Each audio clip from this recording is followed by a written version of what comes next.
terutama dari sisi seismic engineering. Kebetulan memang saya bekerja di bidang seismic engineering. Pada kesempatan kali ini saya ingin memperkenalkan tentang passive control system untuk mitigasi kegempaan. Mungkin bisa saya langsung mulai presentasinya.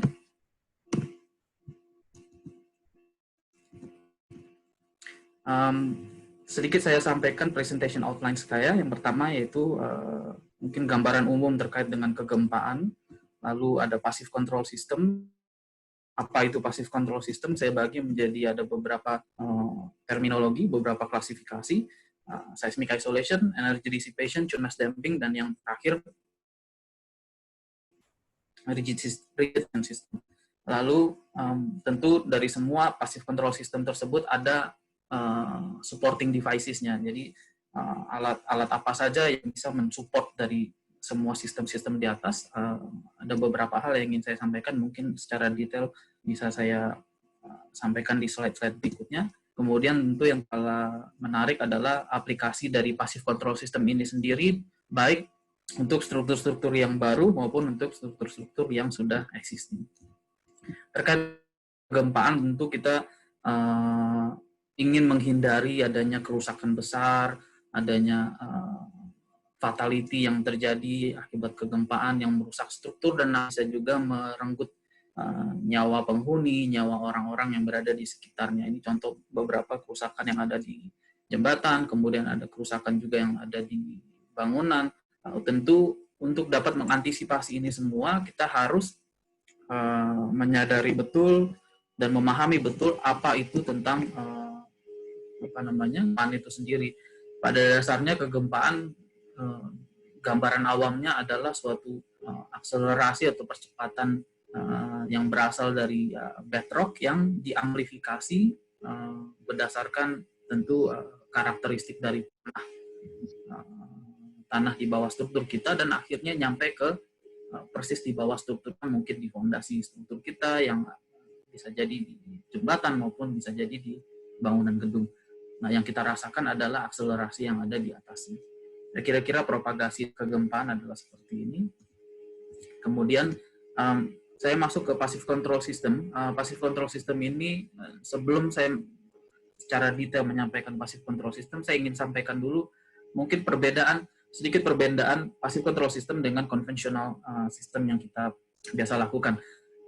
Adapun konvensional system itu adalah kita menggunakan sufficient amount of material, baik reinforced concrete, mungkin kalau di FIB banyak berkecimpung di konkrit, ada juga di steel structures untuk struktur-struktur yang lain. Bagaimana caranya kita mendesain struktur kita memiliki kekuatan material yang cukup untuk menahan gempa. Namun tentu garis bawahnya di sini adalah ini akan membawa kita kepada desain yang sangat masif dan sangat mahal. Kemudian diperkenalkanlah approach lain di mana kita mengconsider suatu perilaku inelastik dari material. Dalam hal ini kita desainkan di struktur kita ada terjadi disipasi energi yang terbentuk melalui pembentukan plastic hinges atau sendi-sendi plastis. Nah, ini bisa mereduksi size yang ada karena gaya gempanya dikurangi oleh tertentu, namun memanfaatkan sifat inelastik struktur, artinya struktur kita memang pre-designed to be yielded, untuk mengalami pelelehan, untuk mengalami kerusakan, untuk mengalami damages pada level-level tertentu. Nah, secara initial cost mungkin bisa dikurangi, tetapi garis besarnya adalah kita tidak menyadari bahwa desain kita selama ini membawa kita kepada potential future repair cost yang cukup tinggi. Nah, yang ingin diperkenalkan di sini adalah passive control system, di mana kita menggunakan suatu seismic devices. Itu seismic device-nya bisa macam-macam. Ya, sebagian besar ini diklasifikasikan sebagai suatu seismic control system, di mana seismic device akan menyerap atau mendisipasi atau mengisolasi kegempaan ada, sehingga gaya gempanya yang kita kurangi, sehingga gaya gempa yang masuk ke struktur, dan in the end kita bisa mereduksi sizing dari struktur kita, dan kita juga bisa membuat struktur kita tidak mengalami damages yang berlebihan, sehingga repair cost atau replacement cost atau rehabilitation cost in the future bisa kita eliminasi dari awal. Saya pikir secara dapat disampaikan seperti ini. Yang dua di atasnya adalah conventional approach, yang di bawah adalah passive control system approach. Lalu sebenarnya passive control system ini merupakan bagian yang terintegrasi dari suatu seismic protection system. Kita mengenal ada yang namanya active control, ada semi-aktif, ada passive control system. Memang passive control system sampai saat ini merupakan suatu sistem kontrol kegempaan yang paling umum dipakai di market atau di industri konstruksi kita. Saya mau coba membedakan passive control system ini menjadi beberapa bagian. Biasanya di beberapa literatur hanya membedakan menjadi. Nah, pada kesempatan kali ini saya ingin memperkenalkan ada 4. Yang pertama seismic isolation system, kedua energy dissipation, yang ketiga tune mass damping, yang keempat rigid connection system. Seismic isolation pada dasarnya adalah desain strategi yang meng-uncouple atau memisahkan perilaku dinamis dari ground acceleration dengan struktur kita, sehingga dengan adanya pemisahan tersebut, harapannya secara awam kita dapat sampaikan akselerasi dari bawah itu tidak langsung diteruskan ke atas. Ada pemisahan yang terjadi. Kemudian energy dissipation adalah desain yang memperlengkapi struktur kita dengan additional damping atau additional atau tambahan redaman tertentu dalam struktur kita, sehingga dengan adanya redaman yang lebih tinggi, rasio redaman yang lebih tinggi, gaya gempanya dapat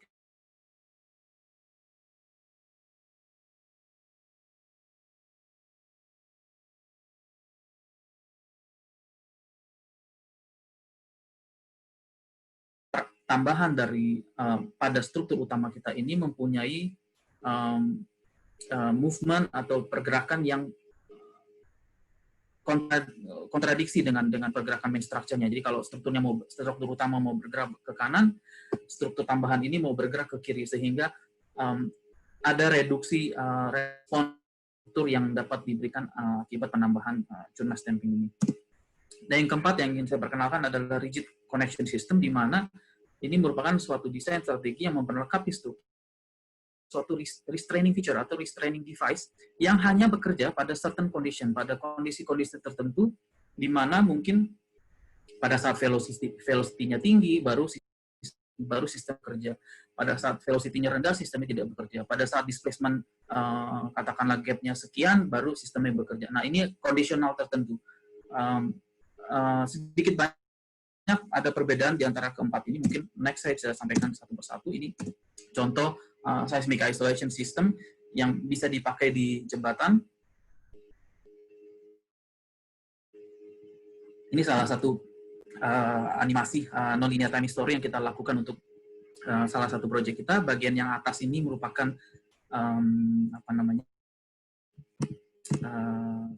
yang di atas ini merupakan sistem conventional structure, yang di bawah merupakan sistem isolation structure, di mana kita lihat pada saat gempa terjadi di struktur yang sama dengan kegempaan yang sama, dengan input gempa yang sama, maka ada reduksi displacement yang cukup besar di bagian substructure pada bagian struktur terisolasi, sehingga dengan displacement yang lebih kecil tentu ada bending moment yang tereduksi, ada gaya geser yang tereduksi, dan lain sebagainya.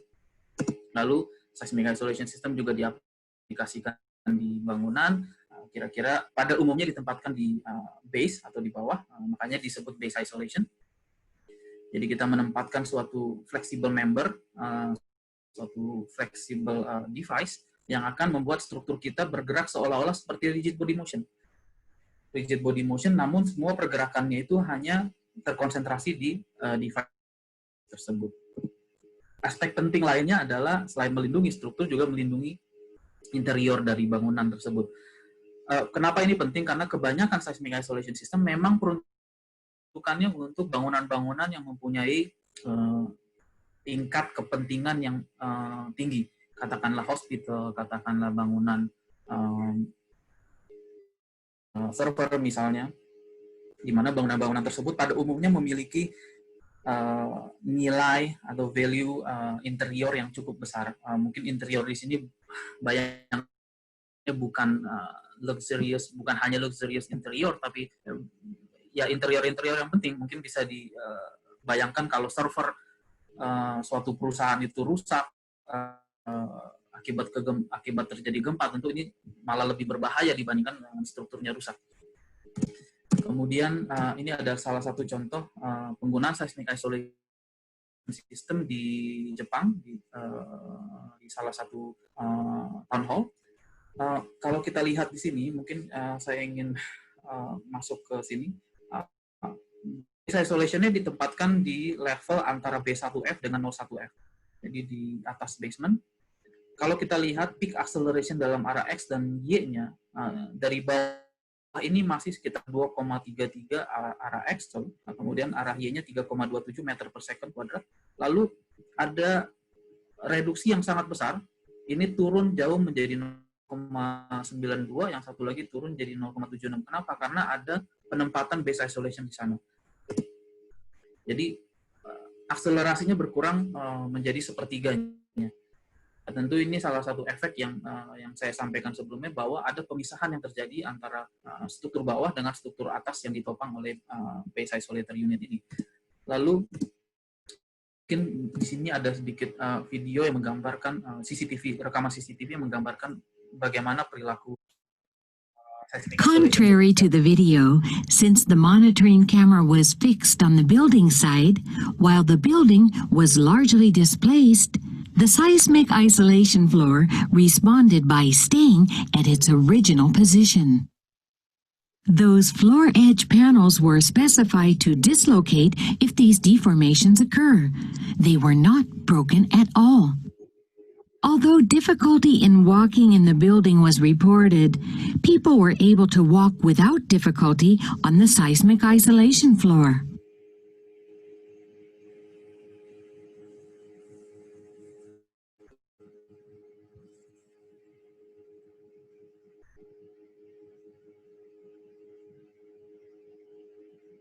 Ya, jadi kalau kita lihat, memang orang-orang bisa berjalan pada struktur yang ada seismic isolation floor-nya dengan cukup leluasa, meskipun kalau kita lihat magnitude-nya 9,1.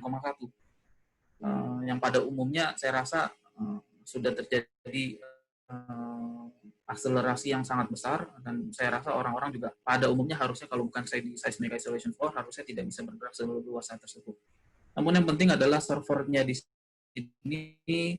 The computer servers were not damaged and kept functioning due to the effect of the seismic isolation floor. This video is presented by Technomind Corporation in Sendai, the data center known to operate safely and securely. Lalu kalau kita masuk ke sistem yang lain, ada yang dinamakan energy dissipation system atau energy dissipating system. Pada umumnya ini merupakan suatu strategi penambahan damping.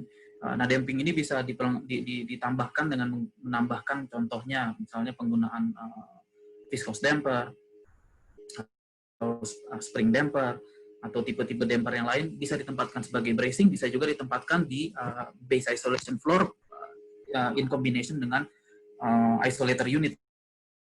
Tapi yang saya gambarkan di sini adalah yang menggunakan damper devices sebagai bracing damper. Kita bisa melihat simulasi gempa yang terjadi pada struktur yang simpel ini. Nanti kalau kita lihat pada saat shaking table-nya sudah berhenti, struktur yang tanpa damper itu masih memiliki free vibration phase yang sangat panjang. Sementara yang satu lagi sebelah kanannya memiliki free vibration phase yang sangat pendek, langsung dia berhenti. Artinya apa? Kalau kita coba flashback ke dynamic structures-nya kita, hal itu karena damping strukturnya secara keseluruhan itu meningkat dengan drastis. Tesan damper yang dilakukan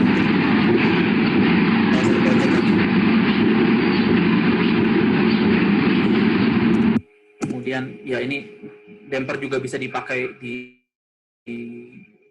apa namanya, di jembatan. Nah, ini kita kombinasikan foot damper ini dengan penggunaan high damping rubber bearing untuk meredam displacement yang berlebihan, meredam displacement yang terlalu besar, sehingga kita bisa menggunakan katakan expansion joint yang lebih dalam tanda kutip lebih manusiawi atau yang lebih kecil. Kita bisa meredam juga gaya-gaya gempa yang masuk ke struktur bawahnya. Lalu tune mass damping, well pada dasarnya kalau kita melihat dari sisi apa namanya simplifikasinya, tentu kita ada primary structure dan ada yang tadi saya sampaikan additional mass atau vibrating mass di sini, di mana dia memiliki nilai massa. Kemudian ada juga sistem tersebut memiliki kekakuan dan konstanta damping, sehingga kalau kita lihat respons strukturnya ada amplifikasi yang sangat besar kalau tidak menggunakan tune mass damper, tapi amplifikasi tersebut, peak response tersebut akan teredam pada saat kita menggunakan tune mass damping. Nah, hal ini yang ingin dicapai. Biasanya tune mass damper ini kalau di jembatan banyak dipakai untuk struktur jembatan bentang panjang untuk meredam vibrasi berlebihan di concrete deck ataupun di deck jembatan tersebut. Saya ingin perkenalkan sedikit tune mass damping effect sebenarnya bisa kita miliki juga kalau kita mengkombinasikan, bukan mengkombinasikan, tapi memanfaatkan flexible bearing, katakanlah high damping rubber bearing atau light rubber bearing, namun tidak kita tempatkan di base. Kalau kita tempatkan di rooftop, kita bisa memiliki efek tune mass damping. Contohnya seperti ini. Saya punya struktur seperti ini, struktur existing. Lalu di atas saya kasih additional mass berupa slab beton bertulang, kemudian persis di bawahnya saya kasih rubber bearing. Saya bisa memanfaatkan sistem struktur ini menjadi suatu struktur yang diperlengkapi dengan tune mass damper. Lalu yang keempat adalah rigid connection system. Rigid connection system ini misalnya salah satu alat penunjangnya adalah lockup device. Lockup device ini seringkali di Indonesia disampaikan, oh ya ini struktur ini pakai lockup device, struktur ini pakai lockup device. Tapi banyak yang salah kaprah. Saya banyak sekali mendengar orang bilang lockup device itu disamakan dengan viscose damper. Padahal itu completely different device. Yang satu meredam gempa, yang satu tidak meredam gempa. Yang satu bekerja pada saat, yang satu bekerja mempunyai displacement, yang satu lagi akan berfungsi untuk rigid connection system. Contohnya apa? Kalau kita tempatkan suatu lockup device atau shock transmission unit di jembatan, kita tempatkan di kolom-kolom ini yang berwarna device yang berwarna hijau ini. Pada saat static condition, slow movement, temperature movement, creep dan shrinkage movement, lockup device ini tidak memiliki resistensi sama sekali ataupun sangat kecil. Namun pada saat fast movement, lockup device ini bekerja seperti seatbelt. Dia akan langsung lock struktur atas dan struktur bawahnya sehingga inersia inersia massa itu akan bekerja di semua kolom-kolom ini. Jadi sebenarnya tujuan lockup device ini tidak untuk meredam gempa, tapi hanya mendistribusikan gaya-gaya gempa ke semua pilar.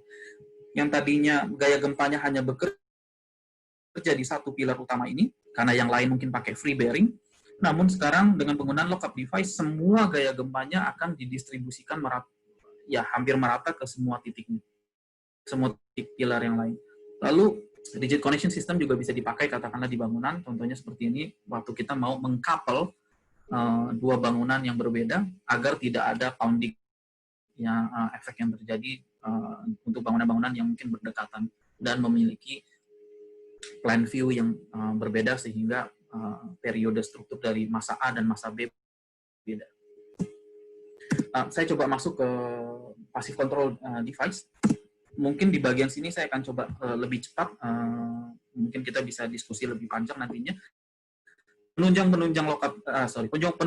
passive control system adalah high damping rubber bearing. Biasanya ini adalah untuk seismic isolation atau isolator unit. Cross section view-nya kira-kira seperti ini. Dia terdiri dari steel plate dan rubber layer yang disusun seperti sandwich, di mana dissipative propertinya hanya di provide oleh rubber tersebut. Kemudian ada juga satu level di atas high damping rubber bearing, yaitu LED rubber bearing, di mana kita perlengkapi high damping rubber bearing tersebut dengan LED core atau inti LED yang akan memberikan damping yang lebih besar untuk device kita. Ini salah satu contoh pengetesan dan rubber bearing di Italia. Ini untuk salah satu proyek kami. Nah, intinya kita ingin melihat karakteristik dinamis yang terjadi pada bearing tersebut, apakah masih sesuai dengan yang direncanakan dari awal atau tidak. Lalu LED core ini saya selalu sampaikan, LED core ini karakteristiknya sangat unik karena dia memiliki suatu sifat yang unik juga, di mana kita sampaikan itu istilahnya recrystallization phase. Jadi LED core ini pada saat dia mengalami pelelehan, kalau kita sudah membentuk hysteresis curve seperti ini, tentu ini sudah masuk ke second stiffness, sudah masuk ke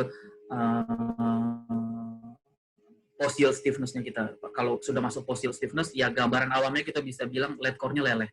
Namun LED core yang leleh ini tidak seperti baja, dia ketika dia sudah dingin lagi dan karetnya menarik bearing ini balik ke posisi semula, bearing yang sama masih bisa dipakai untuk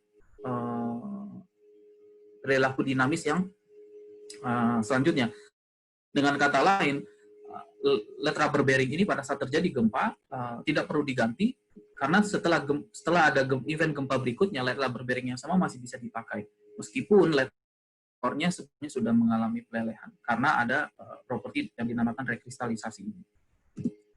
Kemudian pendulum system atau pendulum bearing, ini gambarannya seperti ini, dia memiliki sliding curvature, bisa satu sliding curvature maupun bisa dua sliding curvature seperti yang di bawah ini.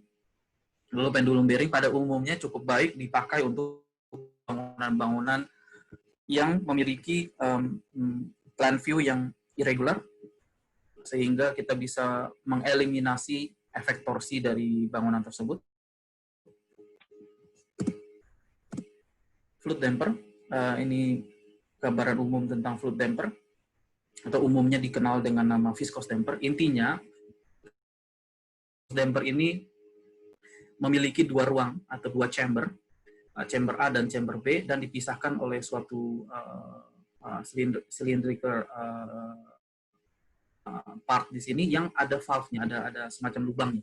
Nah, intinya pada saat gempa terjadi atau fast velocity terjadi, maka oli atau fluida dari chamber A ini bisa berpindah ke chamber B. Pada saat ada perpindahan tersebut, maka ada mekanisme kalor yang terjadi, ada peningkatan damping yang terjadi, sehingga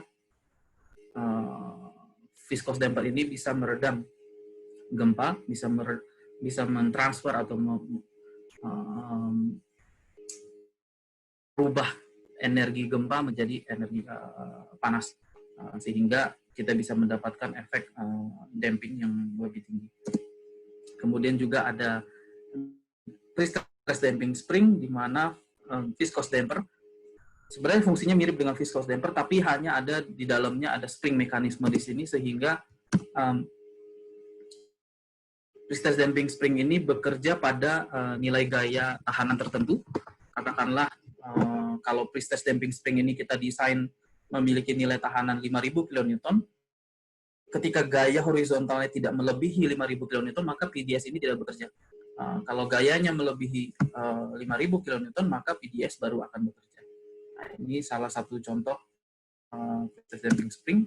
Kemudian ada shock transmission unit, ini yang tadi saya sampaikan sebagai lock-up device. Secara device ini sama persis dengan viscose damper, tetapi fungsi berbeda. Yang satu meredam gempa, yang satu tidak meredam gempa. Nah, shock transmission unit atau lock-up device bisa juga dipasang di bangunan seperti ini. Kemudian ada satu device lagi yang dinamakan seismic expansion joint. Umumnya ini dipakai untuk jembatan, bisa juga dipakai untuk bangunan. Saya sampaikan ini sebagai supplementary device karena ini pelengkap. Kalau tidak ada expansion joint, seismic expansion joint yang proper, maka sistem sistem seismic isolation kita juga tidak proper, tidak sesuai. Seringkali saya temukan di Indonesia struktur bangunan atau bangunan jembatan pada umumnya didesain menggunakan LRB atau pendulum, tapi tidak menggunakan seismic joint. Sehingga pada saat gempa terjadi, LRB-nya mau bekerja, tetapi joint-nya tidak bekerja, dan seismic joint ini kan menghubungkan deck satu dengan deck lain atau deck satu dengan pier. Sehingga pada saat displacement terjadi, deck-nya sudah keburu bertabrakan. Sehingga LRB-nya yang tadinya mau bekerja jadi tidak bekerja. Ini suatu sistem yang saya bilang tidak terlalu penting seismic expansion joint ini, tapi kalau keberadaannya tidak diperhitungkan dari awal dengan baik, maka sistem keseluruhan kita, sistem penahan gempa keseluruhan kita juga tidak dengan baik. Ini contoh pergerakan dari seismic expansion joint. Ini pada saat setelah awal dipasang, kemudian ini adalah pergerakan transversal, kemudian adalah pergerakan longitudinal, bisa opening, bisa closing. Ini salah satu contoh pengetesan yang kami lakukan untuk sistem expansion joint yang dipakai di salah satu kami. Dapat dilihat bahwa ini pergerakannya bisa bergerak ke semua arah. Memang kita desain secara khusus dan kita testing secara khusus untuk bisa bergerak dalam arah longitudinal dan transversal secara corresponding bersamaan.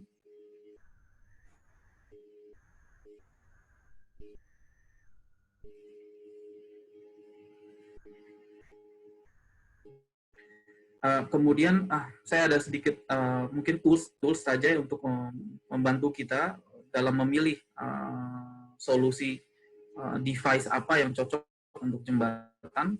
Saya bagi ini menjadi dua kategori. Yang pertama kategori kegempaannya, seismic risk-nya. Yang kedua adalah kategori bentang jembatannya.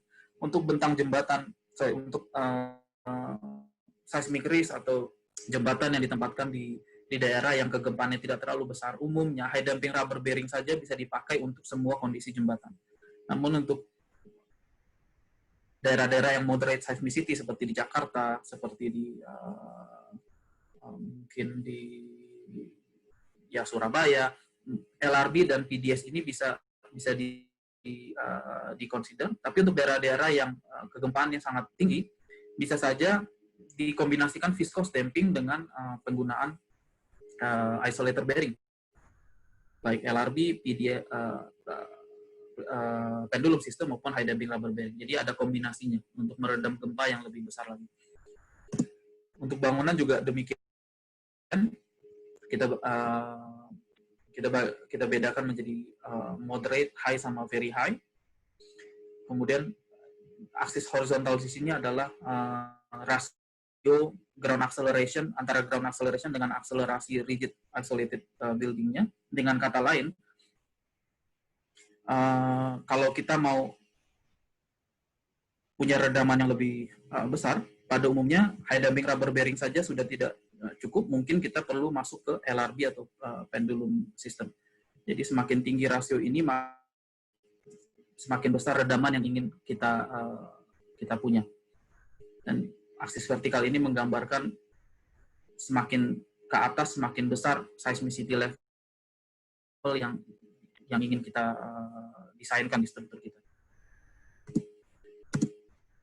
Ada beberapa aplikasi untuk struktur-struktur. Ya, ini kira-kira penggambarannya untuk bangunan yang tadi saya sampaikan bisa saja menggunakan base isolation ataupun base isolation dikombinasikan dengan fluid damper atau viscose damper. Kemudian ada penggunaan yang lock-up device atau shock transmission unit ini untuk bangunan. Kemudian untuk jembatan macam-macam kita bisa kombinasikan damper dengan isolator bearing. Kita bisa kombinasikan mungkin PDS atau piston damping spring dengan katakanlah conventional bearing, baik sliding bearing maupun bearing pad misalnya. Nah, ini contoh real aplikasi passive control system di jembatan. Ini untuk project di LRT Jakarta. Ini light rubber bearingnya kira-kira seperti ini. Kemudian ini untuk di Jakarta Cikampek. Saya pikir mirip dengan yang sebelumnya. Ini salah satu contoh pengetesan bearing di Japek. Kemudian juga di Kalikuto, kita juga menggunakan light rubber bearing. Ini juga ada penggunaan di negara lain, di Turki, penggunaan high damping rubber bearing dengan, nah kalau ini triple D bearing, displacement dan device memang tidak saya sampaikan di sini, tapi intinya triple D bearing ini adalah bearing yang memanfaatkan steel element sebagai disipator energi. Jadi pada saat gempa terjadi, steel element ini memang dipaksakan untuk mengalami pelelehan. Ya memang ada plus dan minusnya, cuman memang untuk daerah Turki ini bisa dipakai. Kemudian ini penggunaan pendulum bearing di logistik platform, jadi tidak hanya di jembatan, tidak hanya di bangunan, di industrial structure juga bisa. Kemudian ini penggunaan high damping rubber bearing dengan dikombinasikan dengan viscose damper. Ini penggunaan pre-stress damping spring di railway, ya memang PDS ini sangat cocok digunakan untuk railway structure. Nah ini yang tadi Chunmesh damper digunakan untuk pedestrian bridge di Hong Kong, jadi ditempatkan di bagian di bawah deck ini, karena kalau tidak menggunakan Chunmesh damper, ketika orang berjalan di sana, mereka mengalami ketidaknyamanan karena vibrasinya terlalu berlebih. Orang ketika berjalan merasa seperti ya berjalan bergelombang, jadi mereka minta Freyssinet untuk bantu cari solusi dan kita tempatkan Chunmesh damper di sana. Ini penggunaan bearing isolator di bangunan dan juga di bracing. Ini penggunaan bearing isolator di hospital. Nah, ini tadi saya sampaikan untuk saat ini sih memang trennya bangunan-bangunan yang memiliki importansi faktor yang sangat tinggi, contoh misalnya hospital, museum, mungkin bangunan pemerintah yang dinilai cukup signifikan dan important, dan mungkin bangunan di airport itu trennya bisa menggunakan seismic isolation devices. Nah, ini salah satu contoh project yang mungkin saya pikir waktu itu Prof. Bambang yang desain ya, ini di Wika Tower. Kemudian di jembatan Kalikuto penggunaan seismic expansion joint. Kita lihat ini penempatan seismic expansion joint-nya. Jadi di Jakarta Cikampek seismic expansion joint juga. Kemudian isolator bearing juga bisa ditempatkan di industrial structure. Tadi light rubber bearing, ini menggunakan pendulum system, ini juga di bangunan nuklir, high damping rubber bearing. Lalu bisa juga digunakan untuk existing structure. Nah, kalau tadi kita bicara semua struktur-struktur baru, sekarang kita struktur-struktur yang existing, yang sudah ada. Ada bangunan-bangunan yang visible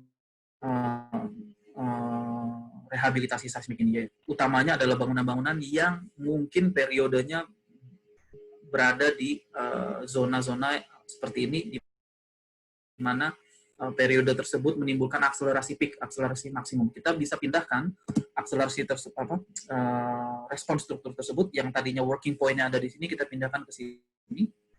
Ya, sama prinsipnya dengan isolation principle. Bagaimana ceritanya? Intinya adalah seismic retrofitting di sini yang ingin saya sampaikan. Bagaimana ceritanya kita merubah conventional structure menjadi base isolated structure. Salah satu contoh penggunaannya adalah yang saya sampaikan di sini, mana kita menggunakan clamping system dan kita mau nggak mau kita mesti potong kolom existing, dan kita tempatkan isolator bearingnya. Jadi dari conventional structure kita ubah menjadi base isolated structure. Saya ada satu video pada kita semua. Saya ini salah satu JKP itu.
dilakukan dengan suatu pre-stressing darah system.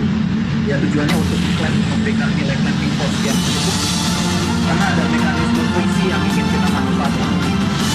Friksi antara surface dari steel frame tersebut dengan surface konkretnya.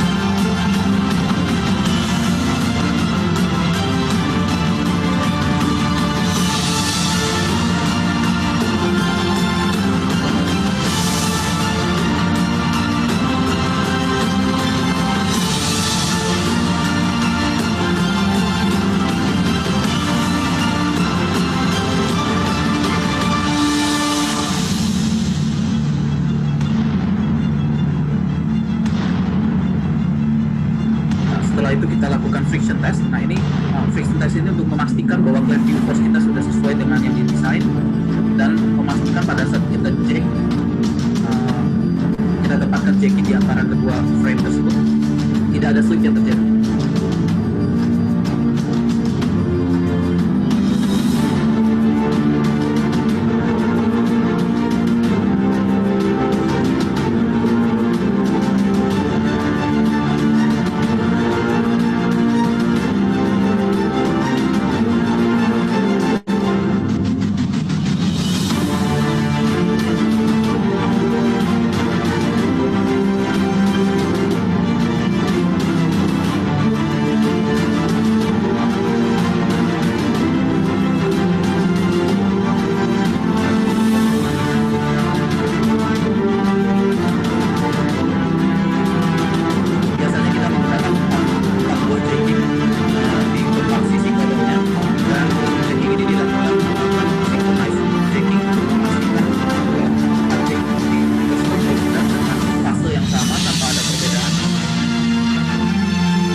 Jadi seismic retrofitting ini dilakukan untuk bangunan hospital, karena di Turki semua bangunan hospital yang memiliki kamar lebih dari 100 harus menggunakan seismic. Itu memang satu regulasi dari pemerintah mereka. Tapi dengan regulasi juga diadopsi oleh beberapa negara di Amerika Latin.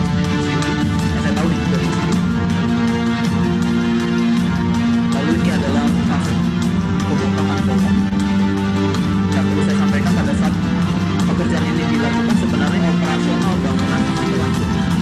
Jadi karena ini hospital, kita tidak menyetop operasional hospital, dan kita memang harus mendesainkan satu sistem pemasangan yang seaman mungkin, sesafe mungkin untuk memastikan operasional bangunan tidak makin terang meskipun ada pekerjaan pembangunan tersebut.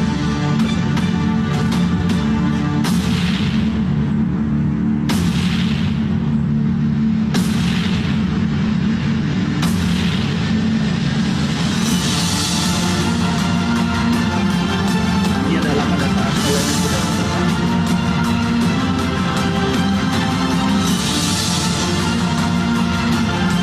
Tahapan berikutnya yang sudah cukup mudah, yaitu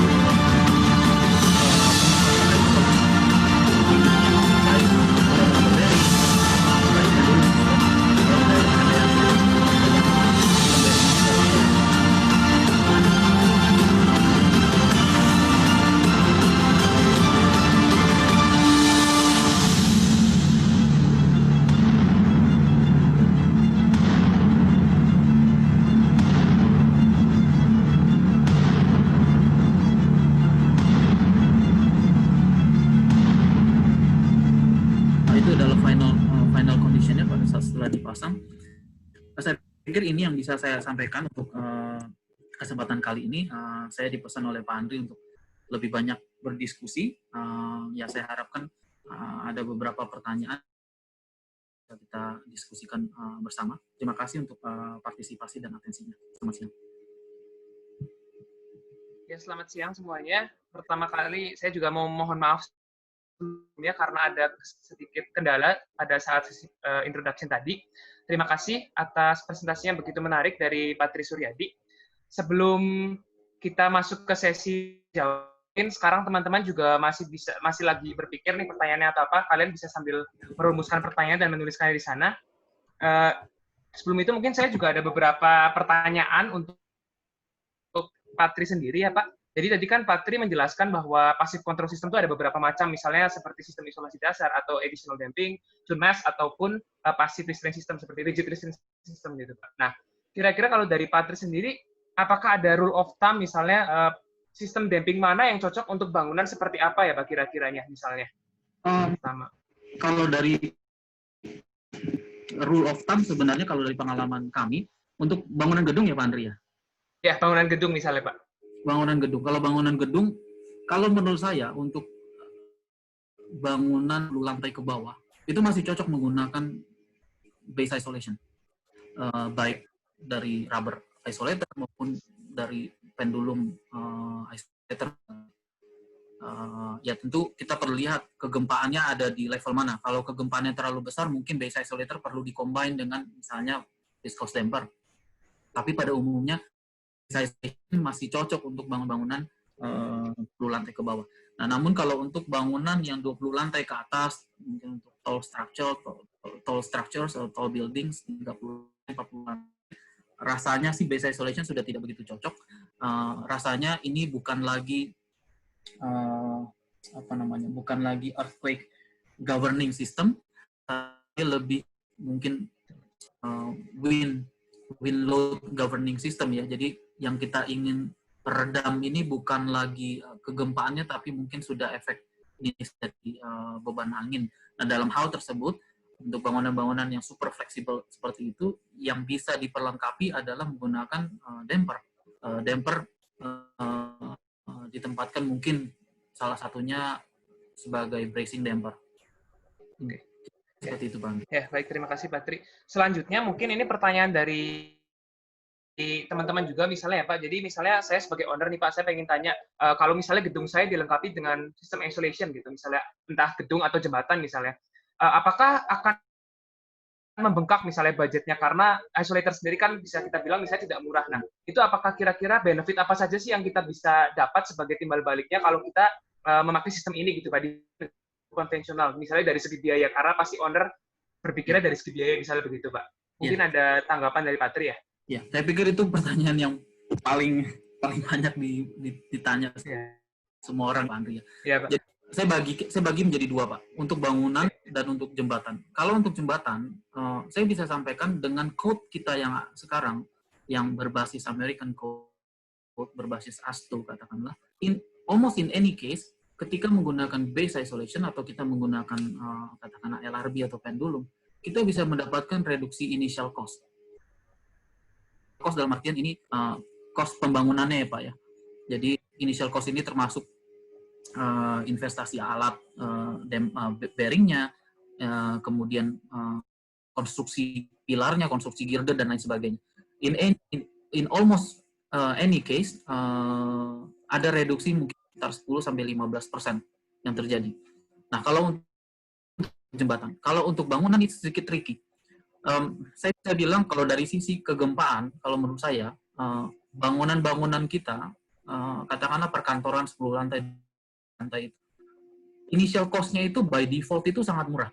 Kenapa sangat murah? Karena pada saat kita menghitung gaya gempa, karena memang kan kalau suatu bangunan di daerah zona gempa yang tinggi, itu kan gempanya.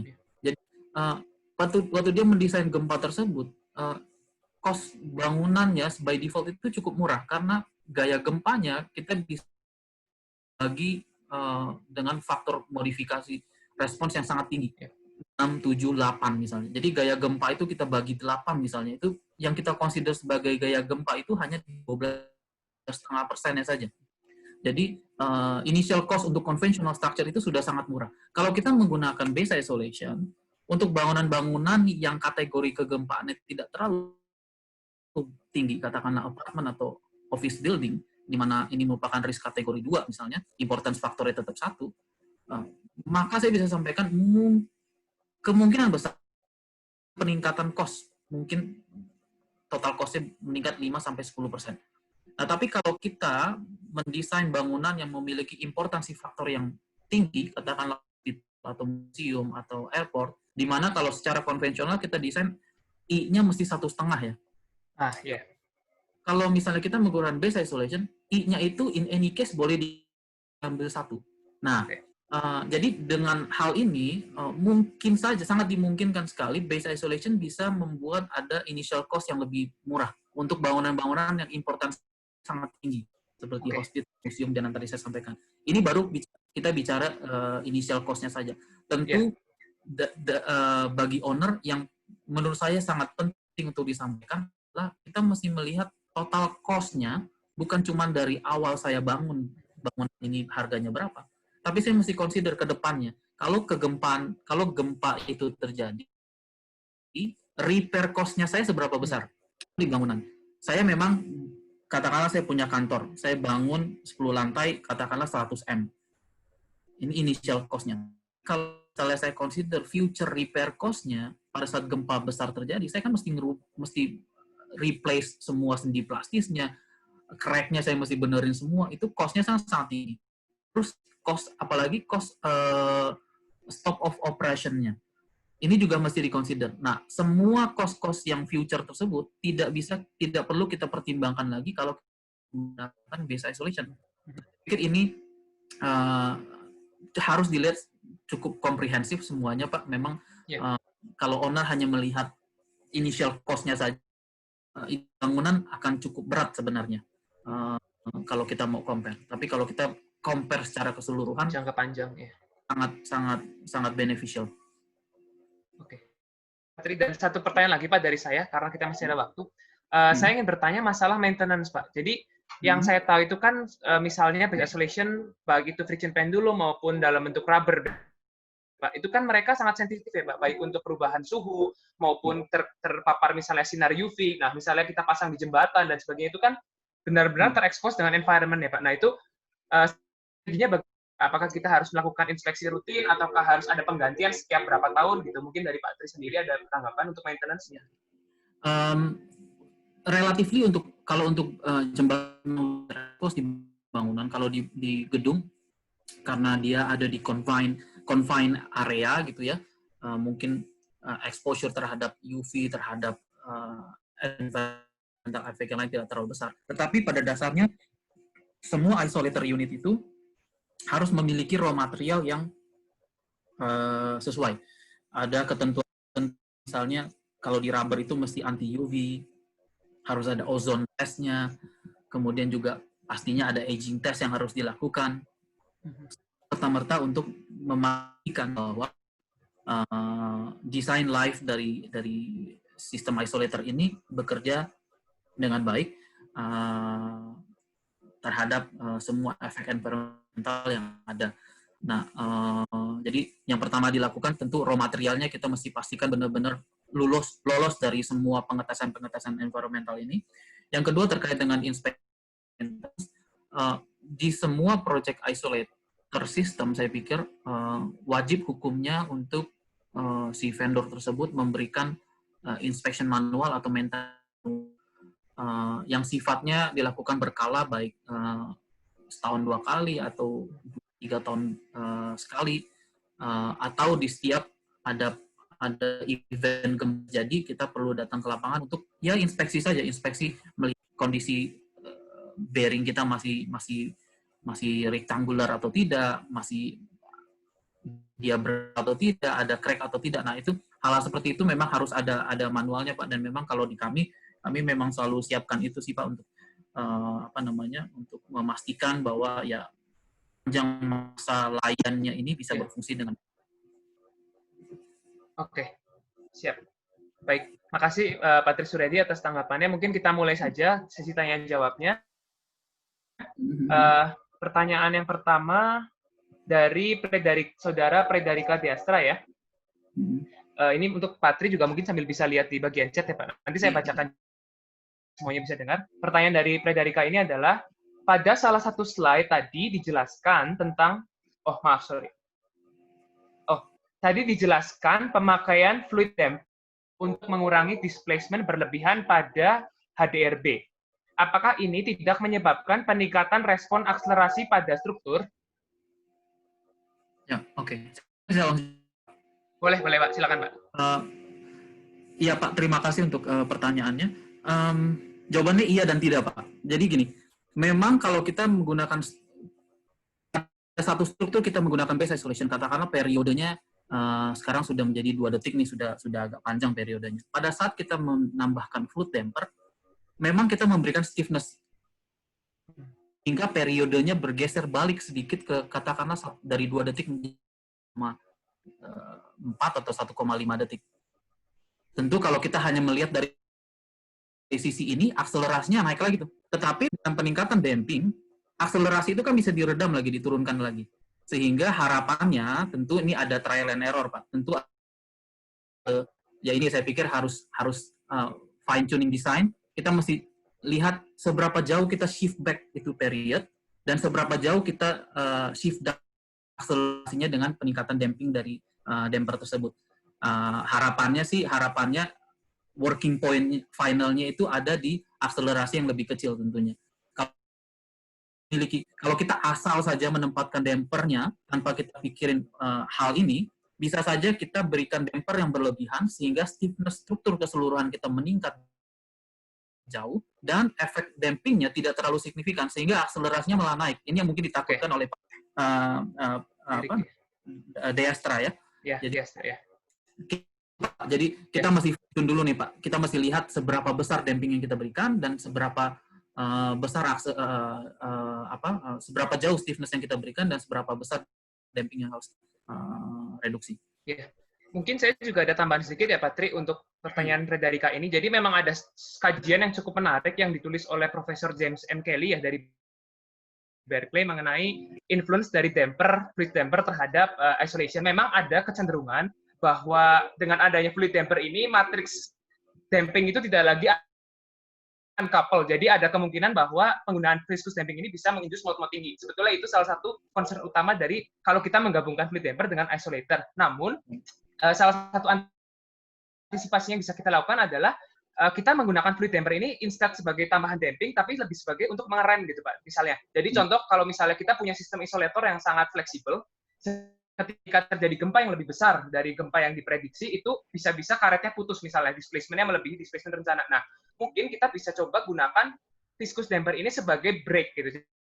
Jadi dia itu lebih ke aktif ketika isolation-nya itu telah melebihi displacement tertentu begitu. Misalnya sebagai contoh. Jadi pada kondisi ini dia tidak terlalu mengganggu damping system, tapi dia lebih ke untuk emergency scenario ketika isolation itu melebihi displacement yang direncanakan. Mungkin dari saya tambahannya seperti itu, Patrick. Iya, betul. Ya. Terus selanjutnya juga ada pertanyaan lagi dari Frederika ya, pertanyaan yang sama mengenai TMD. Pada salah satu slide tadi dijelaskan tentang 2 equal peaks pada frequency response pada penggunaan TMD. Dari literasi, adalah satu metode optimasi TMD dengan menggunakan fixed point theory yang dipropos oleh Dan Hartog 1985. Apakah penggunaan teori fixed point ini lumrah pada prakteknya di Indonesia? Mengingat fixed point theory mengasumsikan beban harmonik, sedangkan beban tidak untuk beban random seperti gempa yang frekuensinya pastinya beragam begitu Pak.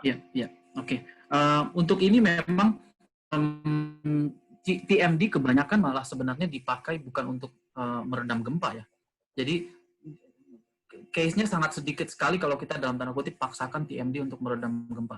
Saya sampaikan kebanyakan adalah contoh misalnya di jembatan bentang panjang di mana kita sudah tahu persis sebenarnya vibrasi yang ingin kita redam itu frekuensinya ada di mana. Beban yang itu beban pejalan kaki kita bisa record nih. Sepanjang waktu kita bisa record beban pejalan kaki ini maksimumnya ini ada di frekuensi mana. Nah, di range frekuensi maksimum tersebut itulah yang kita redam. Di luar itu tentu agak susah karena yang tadi Bapak sampaikan benar, ya TMD ini berfungsi untuk meredam, ibaratnya kalau kita lihat dari karakteristik struktur, untuk meredam salah satu dominan mode shape-nya saja yang dengan frekuensi tertentu. Jadi memang kebanyakan TMD ini case-nya adalah untuk penggunaan di flexible structure, contohnya misalnya di jembatan bentang panjang pejalan kaki ataupun jembatan suspension bridge yang tentu waving waving behavior behaviornya itu bisa pastikan frekuensinya ada di titik mana, bukan random frekuensi yang tadi Bapak sampaikan. Oke. Terima kasih, Pak Tri. Kemudian selanjutnya pertanyaan dari Saudara Andi Sunjaya. Di Jepang kan sudah dikembangkan dengan menggunakan tangki air sebagai tanding pada gedung. Ini maksudnya mungkin tune liquid damper atau tune sloshing damper mungkin ya. Nah, pertanyaannya adalah bagaimana sistem tersebut bekerja? Apakah sama sistemnya sama dengan TMD dengan menggunakan pegas untuk melawan massa pada saat terjadi gempa? Lalu, massa air yang berat tersebut apakah juga dikategorikan sebagai ketidakberaturan vertikal pada lantai atap? Dan apakah bisa dengan menggunakan linear time history saja untuk analisis atau harus menggunakan non-linear time history untuk pengecekan terhadap sistem ini? Ya, untuk Pak Andi, ya memang saya memang pernah dengar ada penggunaan apa namanya sistem seperti ini. Kalau di kami sendiri memang kami tidak memiliki sistem liquid damper seperti itu. Tapi kalau bayangan saya harusnya secara sistem mirip saja, di mana kita menempatkan suatu massa tambahan, kita ada kekakuan, ada konstanta damping tambahan yang kita implementasikan di struktur utama kita. Nah, saya pikir ini mesti dianalisa lebih mendetail. Kalau pertanyaannya ini bisa linear linear analisis saja, menurut saya sih rasanya tidak. Karena kompleksitasnya cukup tinggi, jadi rasanya sudah harus masuk ke non-linear analisis. Karena kita masih memperhitungkan ada mungkin perubahan stiffness yang terjadi pada struktur dengan adanya penempatan bukan device ya di suatu sistem liquid damping tersebut. Saya pikir sudah harus masuk ke non-linear analisis. Mungkin saya ada tambahan sedikit, Pak. Jadi memang prinsipnya kalau saya bilang sih agak mirip ya. Jadi instead of massa yang bergerak seperti itu, di tune liquid damper itu sendiri airnya itu akan istilahnya apa ya? Jadi dia ketika kita gedungnya misalnya gerak ke kanan, airnya itu akan menciprat ke kiri seperti. Jadi kayak ada damping akibat pergerakan dari air di dalam tangki tersebut, dan itu bisa memberikan damping tambahan pada sistem. Saya sepakat dengan Pak Tri. Sepertinya analisisnya memang harus non-linear, karena memang behavior dari liquid sendiri itu mungkin sesuatu yang bisa dibilang pasti tidak linear ya sepanjang waktu. Dan behavior dari air itu akan berpengaruh ke struktur seperti itu. Dan mungkin non-linearitasnya bukan non-linearitas material ya, tapi memang behavior dari liquid itu yang kita pasti sangat non-linear ya, jadi itu mesti dimodel komprehensif lah. Ya, seperti itu. Cuma konsepnya sepertinya kalau yang saya baca-baca dari literatur itu mirip dengan TMD, dan kita harus tinggi airnya sendiri terhadap bentuknya. Jadi kita ada beberapa yang berbeda dengan TMD. Untuk thin liquid damper sendiri kita harus menentukan misalnya apakah tankinya berbentuk kotak atau misalnya bersudut atau tidak. Bagaimana friksi antara fluid dengan tendonnya, dan juga tinggi airnya. Rasio antara tinggi air terhadap dimensi itu juga akan mempengaruhi seberapa dia sloshing gitu. Jadi lebih diperlukan selalu tinggi air, juga geometri dari tanknya sendiri itu pun menentukan sekali seperti itu. Tidak hanya masanya. Kalau TMD itu kan lebih ke massa dan kekakuannya ya. Kalau ini masanya iya, tapi juga geometri dari tangkinya sendiri. Selanjutnya pertanyaan dari Predarika Diastra lagi ya untuk Pak Tri. Di samping combined base isolation dan viscous damper system, apakah Fresinet punya contoh project menggunakan combined base isolation dan TMD system? Jika ada, mana yang lebih efektif antara combined base isolation dan viscous damper atau base isolation dan TMD?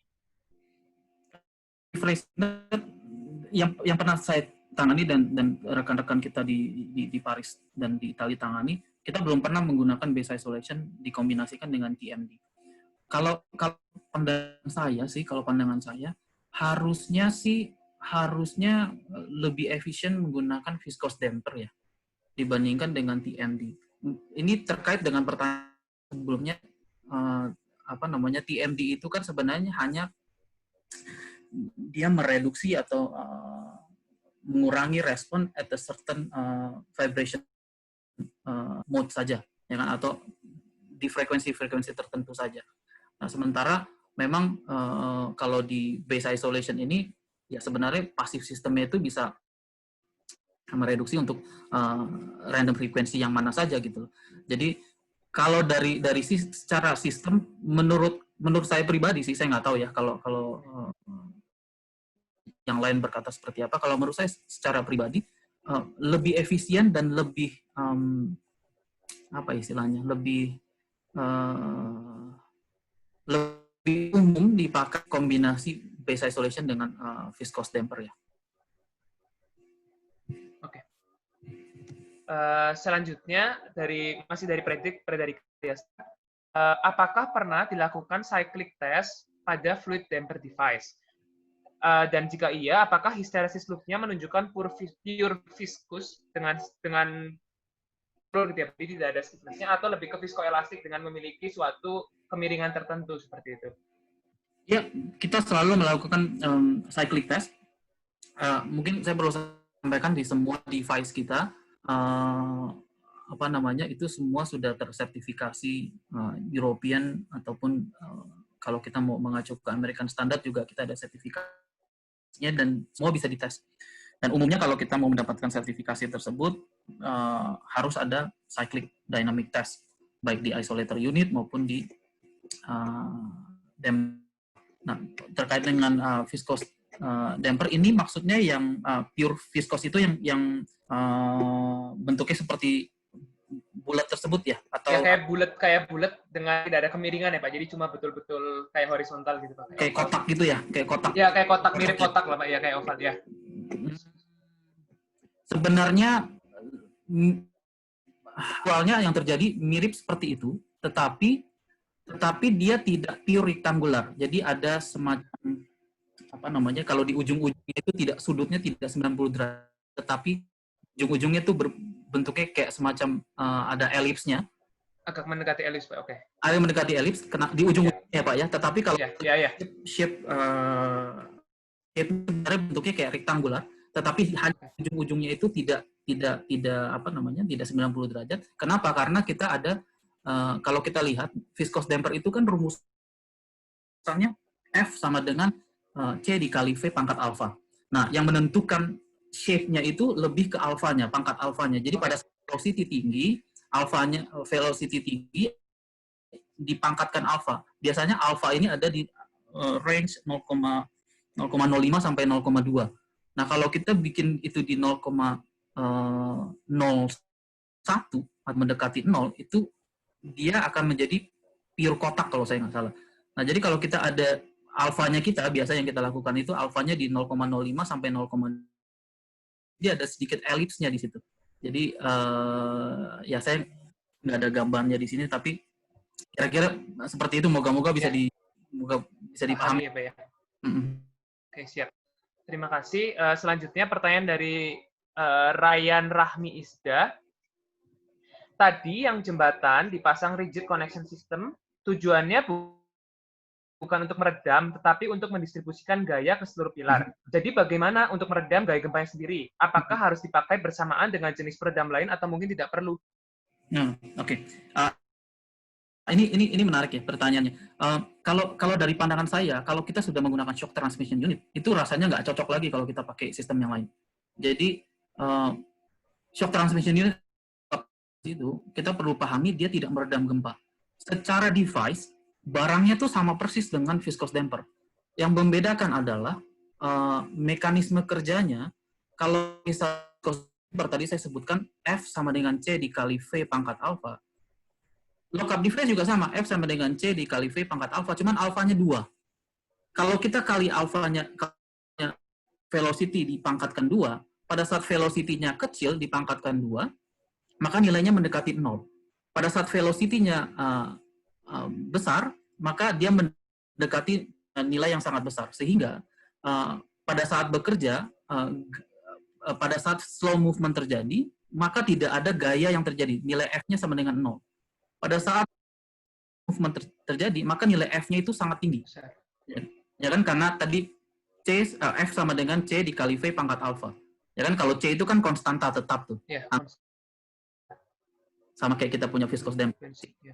Nah, tapi V pangkat alfa ini yang berubah-berubah tergantung velocity-nya. Kalau velocity-nya kecil dipangkatkan 2, maka dia mendekati 0. Kalau misalnya dia velocity-nya tinggi, maka dia nilainya dipangkatkan 2 lagi, semakin tinggi lagi kan. Artinya, si shock transmission unit ini bekerja hanya untuk fast movement saja, untuk dynamic velocity yang tinggi saja. Dan dia bekerja persis seperti seat belt. Mungkin bayangannya gini, kalau kita di mobil, kita punya seat belt, kita coba tarik pelan-pelan. Kan tidak ada tahanan tuh. Kalau kita tarik dengan cepat, itu langsung meledak. Nah, itu fungsinya mirip seperti itu. Nah, aplikasinya di jembatan, tadi saya coba, saya boleh share video, presentasi yang tadi Pak, untuk jelasin yang ini? Oh ya, boleh, silakan Pak, share screen lagi aja. Share window-nya ya, saya coba share window. Boleh, silakan. Lebih gampang. Ya, silakan. Saya balik ke ini.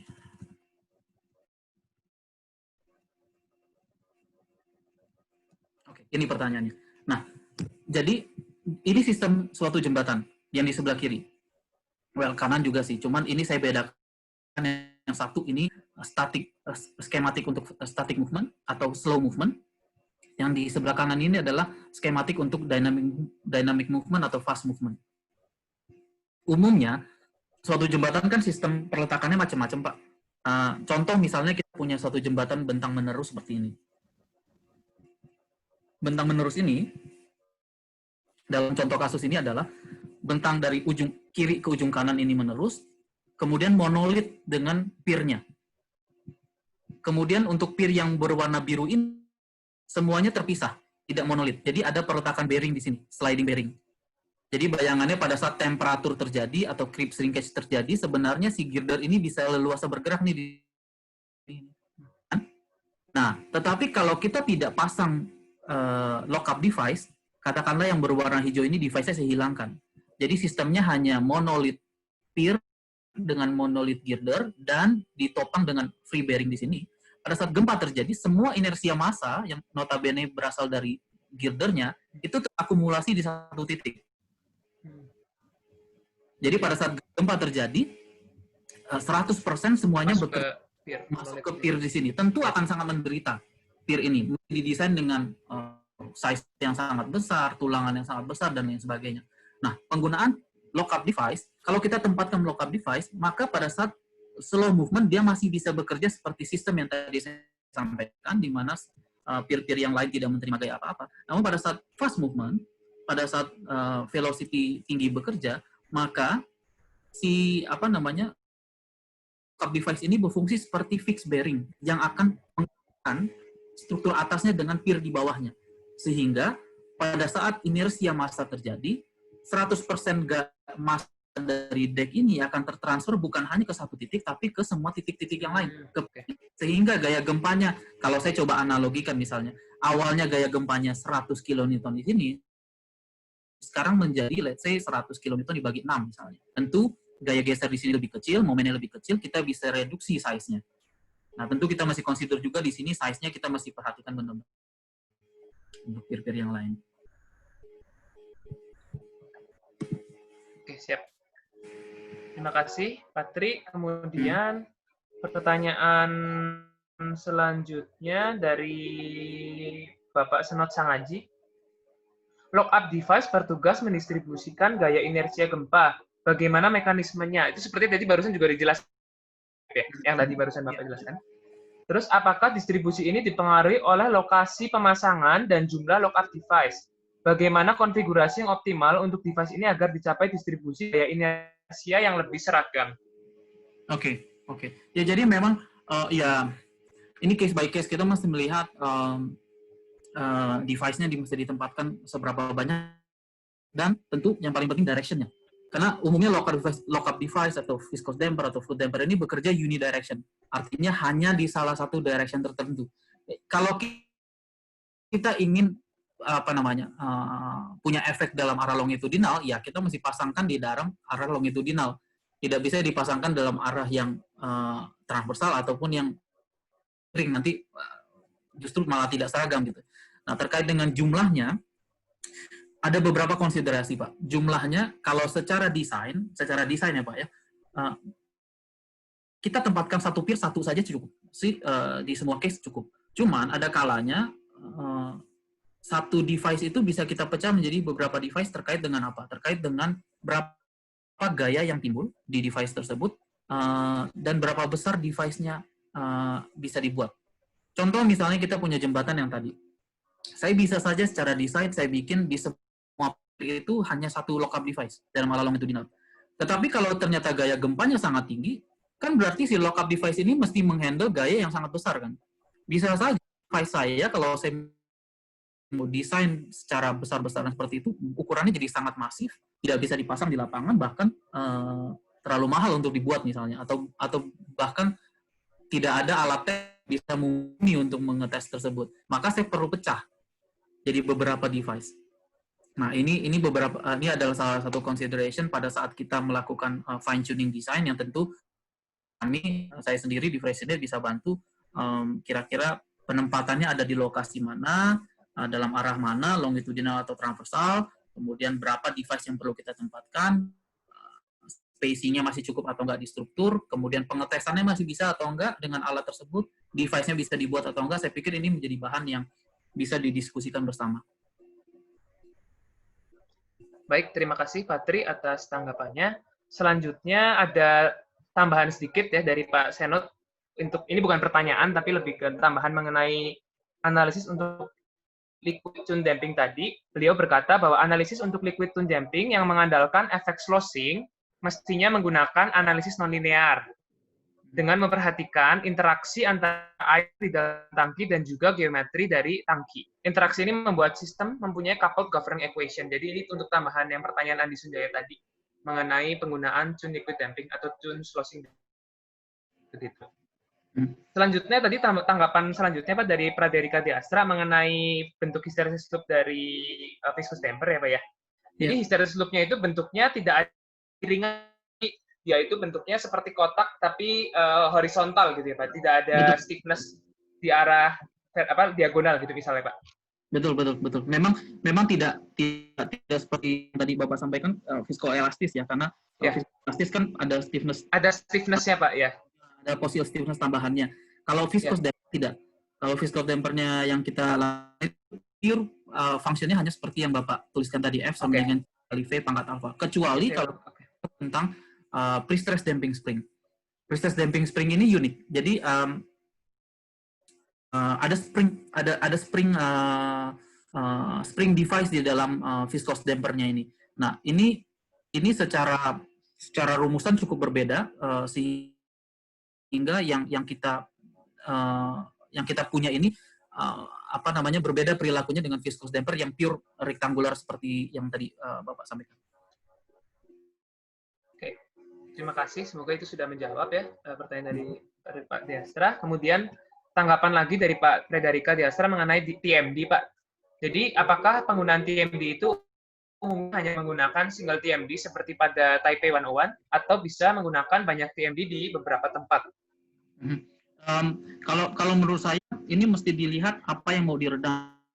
Kalau memang yang mau diredam itu sifatnya hanya di frekuensi tertentu, rasanya sih satu jenis TMD saja cukup. Cuman kalau kita redam di berapa banyak frekuensi, kita mesti benar-benar perhatikan apakah TMD yang satu ini berefek kepada TMD yang lain dan efeknya itu bagaimana. Jangan sampai kita satu frekuensi dari suatu struktur dengan menggunakan TMD A misalnya. Kemudian karena ada environmental effect dari kalau misalnya ada vibrasi luar yang terjadi di struktur kita yang notabene punya frekuensi berbeda dengan yang tadi, kita pasang yang TMD yang lain misalnya, tipe yang. Tapi kalau kita berhadapan dengan random seperti ini, bisa saja yang TMD yang A itu membuat TMD yang B tidak efektif atau sebaliknya gitu. Jadi saya pikir ini cukup complicated untuk dilihat penggunaan multiple TMDs ini ya. Kalau menurut saya pada umumnya sih sekarang masih di single TMD hanya terkonsentrasi untuk salah satu range dari frekuensi saja yang ingin kita redam. Kalau sudah multiple rasanya cukup complicated karena saya takutnya malah ada efek baliknya, Pak. Detrimental ya, Pak. Ya. Incremental yang terjadi. Jadi kadang malah bisa berbahaya juga kalau kita tidak hati-hati. Ya, mungkin tambah untuk Pak Predarika Diastra ya. Kalau yang saya ingin sampaikan sih lebih dari aspek teknisnya ya. Misalnya TMD itu kan memakan tempat ya, space, dan juga dia itu heavy banget, berat vertikalinya berat. Jadi umumnya itu TMD salah satunya ditaruh di atas memang karena dia itu tidak terlalu memakan space. Jadi dia tidak mengganggu fungsional gedung yang pertama. Kedua, kalau kita pakai banyak TMD itu kita perlu perhatikan efek vertikalnya. Jadi mungkin kolom kita semuanya harus naik ukurannya, dan itu mungkin belum tentu disukai, apalagi dengan adanya misalnya arsitek kecil. Nah, di satu titik kalau kita pasang TMD, akhirnya justru belum gempa terjadi, tapi semuanya udah naik dimensinya dan sebagainya, karena aksial yang besar. Jadi mungkin ada beberapa pertimbangan, selain tadi yang Pak Tris jelaskan, pengaruh dan interaksi antar frekuensi, namun juga dari segi practicality dan juga fungsional gedung, seperti itu. Iya. Ya. Lalu mungkin kalau Bapak atau rekan-rekan sekalian masih ada pertanyaan, kita masih punya waktu. Baikkan, sambil menunggu, saya juga ada pertanyaan untuk Pak Tri mengenai friction pendulum ya Pak ya. Jadi kan friction pendulum itu bisa dibilang cukup baru ya Pak, isolator jenis yang lebih baru dibanding rubber gitu Pak. Nah, saya ingin tanya Pak, kalau dari segi misalnya jembatan itu kan setahu saya periode natural sebelum dia diisolasi itu kan udah cukup panjang sebetulnya ya Pak dibanding gedung Pak. Tergantung. Oh, tergantung. Oke. Ini jembatan bentang atau bentang panjang. Oke, kalau jembatan bentang panjang itu biasa relatif di frekuensi berapa ya Pak, periodenya kira-kira Pak, contoh? Bentang panjang ini misalnya kita pakai suspension bridge misalnya ya.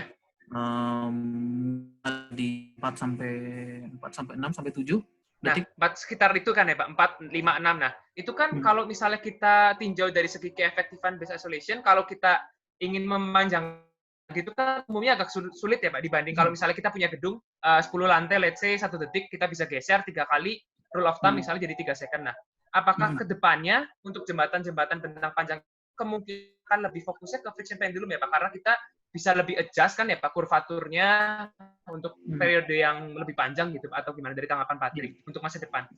Iya, saya melihat malah apa ya, berbeda Pak Andri. Kalau menurut saya, Pak, ya. Friction pendulum tidak bisa dipakai untuk bentang panjang. Jadi semua prinsipnya sama dengan dengan bangunan. Kalau bangunan kan tadi kita sudah sampaikan untuk bangunan yang fleksibel, tall building itu kita nggak cocok pakai base isolation. Sama dengan jembatan. Untuk jembatan panjang yang bentang panjang yang tadi misalnya suspension bridge atau cable stay bridge itu rasanya udah nggak cocok menggunakan isolator bearing. Yang cocok itu menggunakan damper. Jadi dalam tanda kutip kita malah kasih stiffness lebih ke sana. Jadi yang tadi 4 sampai 7 detik kita mungkin kalau kita kasih damper efektivitasnya kekakuannya jadi meningkat sedikit, mungkin periodenya bergeser balik nih, shift back. Malah jadi lebih kaku Pak ya. Cuman kita turunkan damping, kita naikkan dampingnya kan, sehingga akselerasinya bisa berkurang. Nah, itu bisa digunakan untuk bentang panjang. Nah, bentang panjang yang tadi saya sampaikan di presentasi itu bukan bentang panjang yang tadi Pak Andi tanyakan. Bentang ini adalah kalau di jembatan satu bentang itu umumnya kalau di jembatan kita yang non suspension itu mungkin 80 meter, 100 meter lah maksimum. Lebih dari situ sih udah nggak bisa pakai base isolation Pak Andri.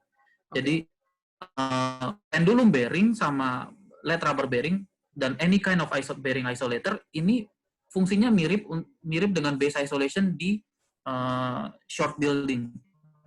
Jadi memang kalau jembatan kita punya periode di bawah 1,5 detik itu bisa menggunakan base isolation atau kita bisa menggunakan isolator baik LRB maupun pendulum di jembatan kita sehingga kita bisa tingkatkan periodenya lagi kan, mungkin dari 1 detik kita bisa jadikan 2,5 detik ataupun 3 detik. Nah itu masih reasonable untuk kita lakukan. Kemudian tentu perbedaannya apaan yang pendulum bearing dengan rubber bearing kalau gitu, pertanyaannya kan selalu kan ini kalau gitu kenapa masih ada pendulum bearing? Nah pendulum umumnya dipakai untuk daerah-daerah yang kegempaannya lebih tinggi. Kenapa? Karena kegempaan lebih tinggi ini cenderung akselerasinya kan besar, Pak. Pada saat kita shifting period dari 1 detik menjadi 2,5 detik misalnya. Kalau akselerasinya tetap masih besar, artinya displacement saya makin besar juga, masih besar juga kan. Sehingga kalau kita paksakan rubber bearing ada di posisi tersebut, mungkin rubber bearingnya size-nya jadi sangat besar. Karena ada faktor waktu kita mendesain rubber bearing, ada buckling stability masih ada saat displacement tersebut, sehingga membuat device kita jadi supermasif, sangat besar. So far yang paling besar yang kita pernah bikin itu hampir 1,5 meter diameternya rubber. Nah kalau untuk displacement yang lebih besar, 1,5 meter itu pun displacement-nya hanya sekitar, kalau saya nggak salah, 300-400 mili displacement gempa. Dibayangkan kalau saya punya displacement gempa hampir 600-700 mili, saya bisa punya bearing itu 2 meter, 2,5 meter kali diameternya untuk rubber bearing. Dan satu, tidak bisa difabrikasi, tidak bisa dipasang, yang ketiga tidak bisa diangkat karena berat banget. 2,5 meter bearing itu bisa jadi 10 tonan per bearing. Masif. Nah, dasar itulah yang membuat sebenarnya sistem lain yang bisa dikonsider, di mana ini adalah pendulum bearing. Kalau pendulum buckling stability-nya kita bisa desain dengan lebih leluasa karena tidak terkait dengan rubber.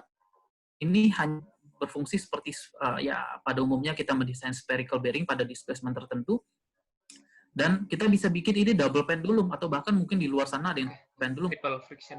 Sehingga size-nya bisa kita slim down, Pak. Pada saat size kita slim down, berat bearingnya juga lebih kecil, tentu harganya lebih efisien, dan constructability tercapai di lapangan. Kita masih bisa pasang di lapangan. Baik Pak, terima kasih Pak atas jawabannya. Lalu juga saya ada satu pertanyaan lagi Pak, ini lebih ke pertanyaan teknis ya Pak, tapi lebih ke kondisi existing di Indonesia saat ini Pak. Jadi apakah owner sudah mulai berpikir untuk investasi ke arah sana ya Pak? Jadi kalau saya lihat kan di Jepang itu bahkan gedung-gedung perkantoran atau gedung-gedung residensial itu sudah banyak juga yang memakai base isolation gitu Pak. Nah, kalau di Indonesia sendiri itu apakah memang masih hanya infrastruktur publik seperti jembatan, atau memang owner-owner di Indonesia sudah mulai untuk kita akan coba invest ke sistem ini karena toh performanya akan naik, dan juga aturan kita ini kan sudah ada ya Pak, SNI 1726 baik dari 2012 maupun yang sekarang itu kan sudah memfasilitasi untuk desain dasar sendiri, betul ya Pak? Bagaimana Pak? Kalau untuk jembatan, saya rasa by nature itu owner mau nggak mau akan mikir ke sana karena jalan masuknya gampang. Kalau untuk jembatan, jalan masuknya adalah cost-nya lebih kecil. Jadi owner mau nggak mau mesti mikir ke sana kan. Concern-nya owner kan kebanyakan awalnya cost-nya. Jadi yang tadi saya bilang, pintunya ini sudah dibuka untuk jembatan. Ketika pintu sudah dibuka, masalah performance itu belakangan biasanya. Ini kalau dari pandangan kita di lapangan ya Pak ya. Jadi kalau dari sisi owner kira-kira itu, kalau pintunya sudah dibuka, which is pintu itu adalah cost-nya lebih murah, itu baru bisa masuk, baru kita ngomongin performance. Nah, itu di jembatan. Di jembatan, fortunately, sekarang sudah dibuka pintu. Nah, tadi cost-nya lebih murah. Kalau di bangunan, nah ini rasanya pintunya lagi diketok nih Pak. Belum tahu banget. Kenapa? Karena di banyak kasus, cost yang di-consider itu penggunaan base isolation. Kenapa? Karena seringkali orang mendesain base isolation itu di bangunan yang other risk kategorinya 2. Risk kategori dan 2. Akan menggunakan base isolation. Saya bilang kalau dari sisi saya, secara marketing sih sah-sah saja, silakan saja mau dipakai, nggak masalah. Cuman di kebanyakan kasus ini pasti jadi bisa lebih naik. Nah, tentu hal-hal seperti ini kan cukup alergik bagi mungkin owner ya, karena ada ini pakai alat ini sedikit, ya sudahlah pakai yang konvensional saja gitu. Nah, tapi kalau misalnya ownernya sudah memiliki pemahaman lebih dalam artian pemahaman terkait dengan structural, dengan future repair cost, terkait dengan possible stop of operation yang mungkin mereka hadapin pada saat penggunaan konvensional building, mungkin ini benar. Nah, memang kalau saya lihat secara praktek di Indonesia saat ini, unfortunately belum sampai ke arah sana sih Pak Andri. Tapi pikir ini yang saya dan tim lakukan, kita coba ketuk pintu, moga-moga kita juga bisa didengar gitu ya. Karena menurut saya kemarin saya kemarin share, saya sedikit, saya kemarin Ya, berbicara Pak. Ya. dengan salah satu engineer di New Zealand. Ya, New Zealand itu di Christchurch, dia saban hari kena gempa deh. Mereka sendiri bilang, bagi life safety performance untuk conventional building itu rasanya udah nggak cocok deh menurut mereka. Kenapa? Karena pada saat gempa terjadi, itu bangunan stop semua operasionalnya. Mesti diri, cost banget.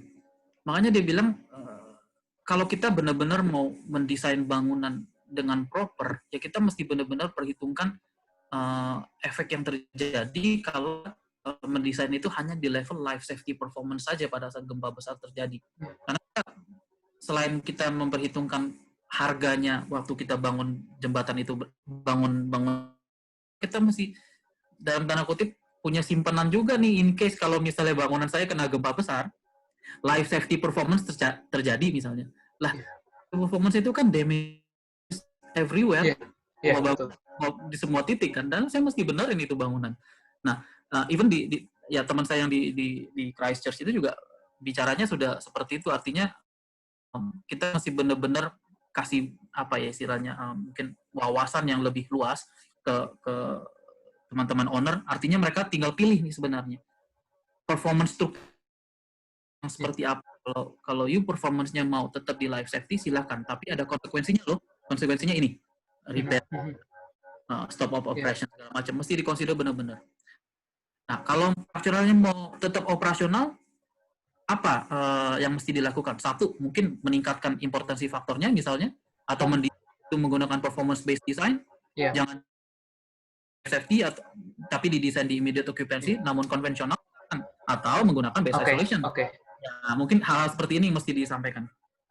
Ya, saya sepakat sih Pak. Jadi pertama mungkin nanti dengan semakin istilahnya berkembangnya konsep performance base yang sekarang mulai masuk di ICA 716, ACI yang baru juga, mungkin nantinya juga base isolation itu akan lebih terekspos gitu. Karena sekarang kalau kita bandingkan seperti yang Bapak bilang, kalau kita hanya bandingkan initial investment tapi kita tidak bicara performance, itu pasti bisa dibilang ya hampir kalau untuk gedung pasti kalah lah, hampir bisa gitu Pak. Apalagi kalau untuk gedung yang tidak penting gitu. Baris kategori 1 atau 2 misalnya. Betul. Namun ketika kita sudah bandingkan, let's say kita kejar target performance yang sama, misalnya kita kejar IO gitu. Nah, kejar IO dengan konvensional dan kejar IO dengan base isolation itu baru kita bisa lihat level gitu Pak, kalau menurut saya. Jadi memang kalau kita udah mulai masuk ke ranah performance base, baru mungkin base isolation ini terlihat lebih menguntungkan seperti itu Pak, yang pertama. Betul. Yang kedua, saya juga mikir dari sedikit sharing teman saya Pak yang kuliah di California gitu ya Pak. Dia bilang bahwa perusahaan asuransi di sana itu ketat gitu Pak. Jadi masalah contoh mereka mau menginsurans gedung itu harus betul-betul si ownernya itu bisa forma gedung ini ketika kalau gempa itu kenapa, bagaimana gitu. Kalau misalnya rusak parah atau tidak bisa diperbaiki itu pasti insurans juga pikir-pikir gitu Pak. Jadi ada faktor lain yang bisa memaksa owner untuk menginsure performance-nya itu juga memenuhi supaya gedung mereka bisa diinsure gitu Pak. Jadi di Indonesia sendiri mungkin belum ke arah situ gitu Pak. Jadi memang ya kita masih arahnya belum terlalu terpaksa gitu mungkin kalau bisa dibilang.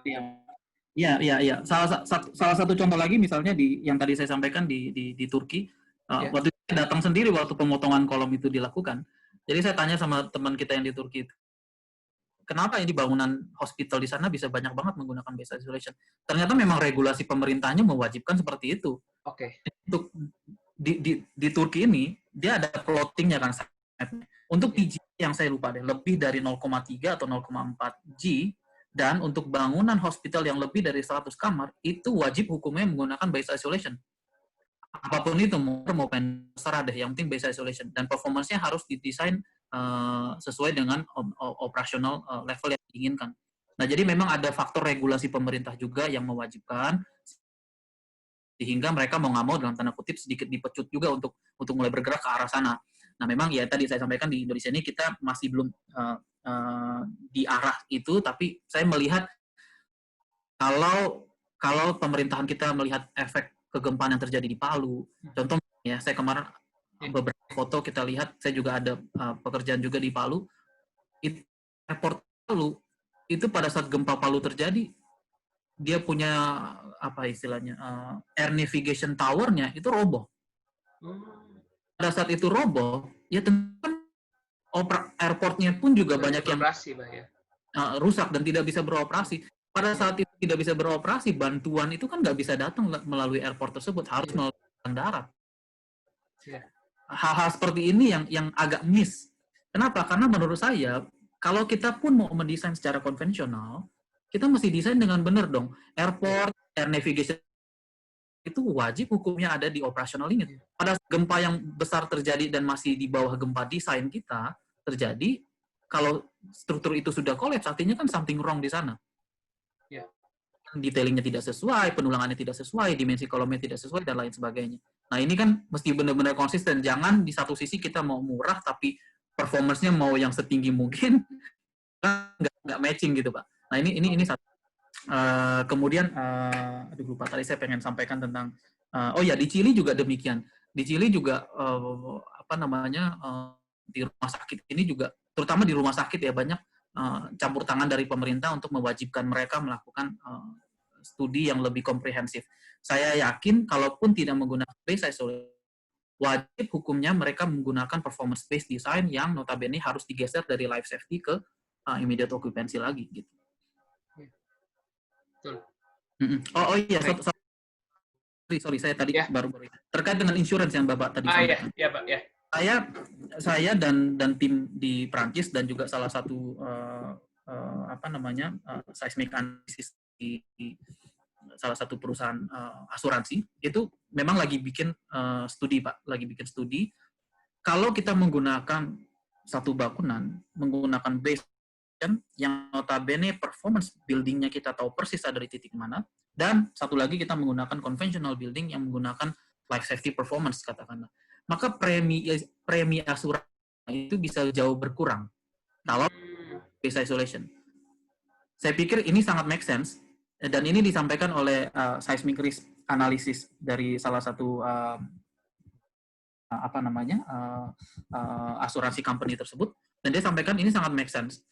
Kalau premi itu bisa turun jauh, kalau kita tahu persis struktur kita nggak akan rusak parah pada saat gempa terjadi. Ya, saya pikir sangat make sense seperti itu. Kalau kita punya bangunan life safety, saya nggak tahu di Indonesia rasanya perusahaan-perusahaan asuransi belum masuk sampai sejauh ini ya. Tapi kalau di Perancis itu sudah ada tuh, Pak. Perusahaan asuransi ini ada seismic engineer-nya sendiri nih. Dia yang mengakses nanti punya bangunan ini didesain seperti apa. Kalau lu punya bangunan itu didesain life safety performance, pada saat gempa besar terjadi, ya preminya dia akan kalkulasi nih, harga sekian per bulan. Karena tidaknya untuk dia benerin itu bangunan sangat besar. Karena kan life safety performance. Kecuali kalau dia desain itu di immediate occupancy misalnya, ya preminya kurang jauh. Nah, tentu bisa dikalkulasi nih pada saat kita menggunakan base isolation kan, in any case kita ada operational level gitu loh. Jadi premi bisa berkurang jauh sekali. Ya, jadi ada benefitnya gitu ya, Pak. Selain ini, walaupun misalnya initial cost-nya mahal, tapi kita bisa reduce cost untuk bagian insurance karena kita yakin struktur kita ini tidak akan rusak separah struktur konvensional begitu ya, Pak? Betul. Oke. Baik, terima kasih, Pak.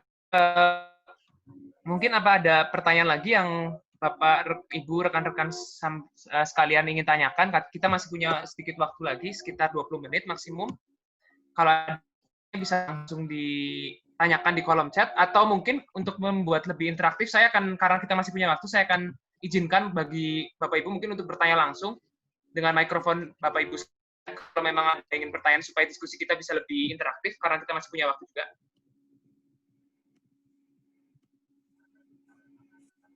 Atau bisa disampaikan lewat kolom chat begitu.